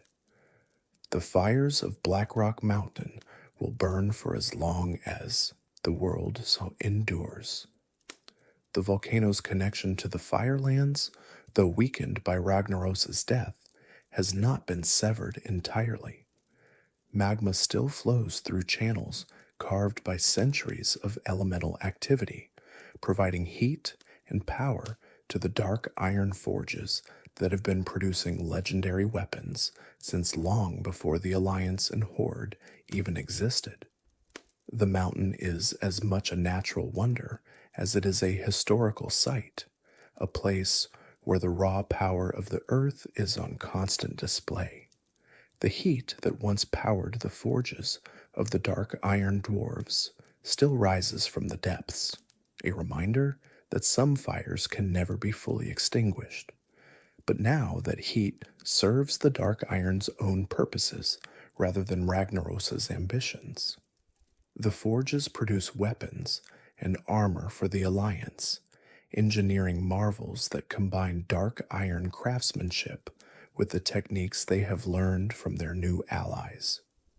The skills that were once used to create tools of oppression now contribute to the defense of the free peoples of Azeroth. But the mountain is no longer a place of pure darkness. The dark iron dwarves who call it home are allies now, not enemies. They have opened Shadowforge City to visitors from the surface, allowing traders and diplomats and curious travelers to walk halls that were once accessible only to servants of Ragnaros. The changes are not complete. Old habits die hard, and centuries of isolation and suspicion cannot be undone overnight. But progress is being made. Each year sees greater integration between the Dark Irons and the other members of the Alliance. The threats that once lurked in its depths have been defeated. Ragnaros is gone, his essence scattered beyond any hope of reformation. Nefarian has fallen twice, first to heroes in Blackwing Lair, and then again in his undead form in Blackwing Descent. The Dark Horde has been broken, its warriors scattered or destroyed, its dreams of restoration proven impossible. The Iron Horde's Iron March was crushed before it could achieve any of its objectives, its warlord slain, and its forces annihilated. The balance of power has shifted, and for the first time in centuries, Blackrock Mountain is more a homeland than a battlefield. The Dark Iron Dwarves are rebuilding, transforming their section of the mountain from a place of servitude into a proper kingdom that they can be proud of. New generations are growing up who have never known Ragnaros' rule, who think of the Firelord as a figure from history rather than a living tyrant. They are proud of their heritage, but not bound by its darkest chapters. This is not to say that danger has been eliminated entirely. The mountain's depths still hold secrets, chambers that have never been fully explored, passages that lead to places unknown. Some of these secrets are merely historical curiosities, relics of the mountain's many inhabitants and their various schemes. Others are genuine threats, creatures that have survived since Ragnaros' time, or experiments that Nefarian began but never finished. The molten core still churns with elemental activity, and who knows what beings might emerge from those depths, given sufficient time. The legacy of Ragnaros and Nefarian lives on in the creatures they created and the corruption they spread. Fire elementals still roam the lower levels, bound to the mountain even after their master's death, attacking anyone who ventures too close to their territory. Chromatic dragonkin lurk in the abandoned corridors of Blackwing Lair, mindless beasts that attack anything they encounter with the fury of their corrupted heritage. The Dark Horde's remnants hide in caves and tunnels throughout the mountain, too weak to pose a serious threat, but too stubborn to surrender entirely. Adventurers who grow careless in Blackrock Mountain's halls may still find themselves facing threats they did not anticipate. The mountain's reputation has changed, but its dangers have not been entirely eliminated. Those who venture into its depths should come prepared, should respect the power that still resides in its volcanic heart, should remember that this is a place where gods and dragons once made their homes. But the great age of conflict within the mountain has ended. Ragnaros is dead, his essence dispersed across the Firelands, never to reform. The Firelord who terrorized Azeroth for untold millennia, who enslaved the Dark Iron Dwarves and sought to consume the world in eternal flame, has finally been destroyed. His name will be remembered in histories and legends, but his reign is over, and it will never return. Nefarian is doubly dead, his undead form destroyed beyond any possibility of resurrection. The son of Deathwing, who dreamed of creating the chromatic dragonflight and restoring the black dragons to supremacy, has failed utterly in his ambitions. His experiments have ended, his creations are dying out, and his legacy is one of horror and warning rather than triumph and conquest. The Dark Horde is scattered and broken. The dream of restoring the old horde that drove Rend Blackhand has proven to be nothing more than a fantasy, impossible to achieve in a world that has moved beyond the conflicts of the Second War. The orcs who once filled Blackrock Spire with their war cries have been killed, captured, or driven into the wilderness where they pose no threat to anyone. The Iron Horde invasion has been repelled. Warlord Zaila and her forces were crushed in Upper Blackrock Spire. Their plans to use the mountain as a staging ground for the conquest of the Eastern Kingdoms ended before they could truly begin. The connection between Blackrock Mountain and the alternate Draenor has been severed, ensuring that no future invasion can follow the same path. The Dark Iron Dwarves, once slaves and pariahs, have taken their place among the free peoples of Azeroth. They fight alongside humans and night elves, gnomes and worgen, Draenei and Pandaren. They contribute their skills to the Alliance's cause, their forges producing weapons that arm the defenders of Azeroth, their sorcerers adding their power to the fight against the threats that continue to emerge. They have earned their place through blood and sacrifice, through years of proving themselves to allies who had every reason to distrust them. And so we leave Blackrock Mountain, this ancient fortress of fire and stone that has witnessed so much of Azeroth's history. Its story spans from the primordial age of elemental conflict to the modern era of alliance and cooperation. It has seen the rise and fall of empires, the machinations of dragons, and the schemes of warlocks, the courage of heroes, and the suffering of slaves. Few places in all the world can claim such a rich and varied past. Its story is not truly over, for as long as the world endures, the mountain will endure with it. The volcano will continue to smoke and rumble. The forges will continue to burn. The dark iron, dwarves will continue to build and craft and grow. New chapters may yet be written in the centuries to come. New challenges may emerge from the depths. New heroes may be called to face them. But for now, the mountain rests, its great conflicts settled, its peoples at peace, its fires burning bright against the darkness that surrounds them. The Firelord is dead. The dragon is destroyed.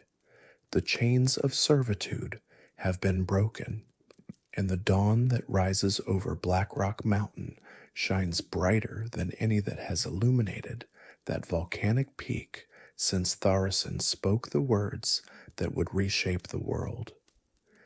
If you enjoyed this journey through the history of Blackrock Mountain, please like and subscribe to the channel.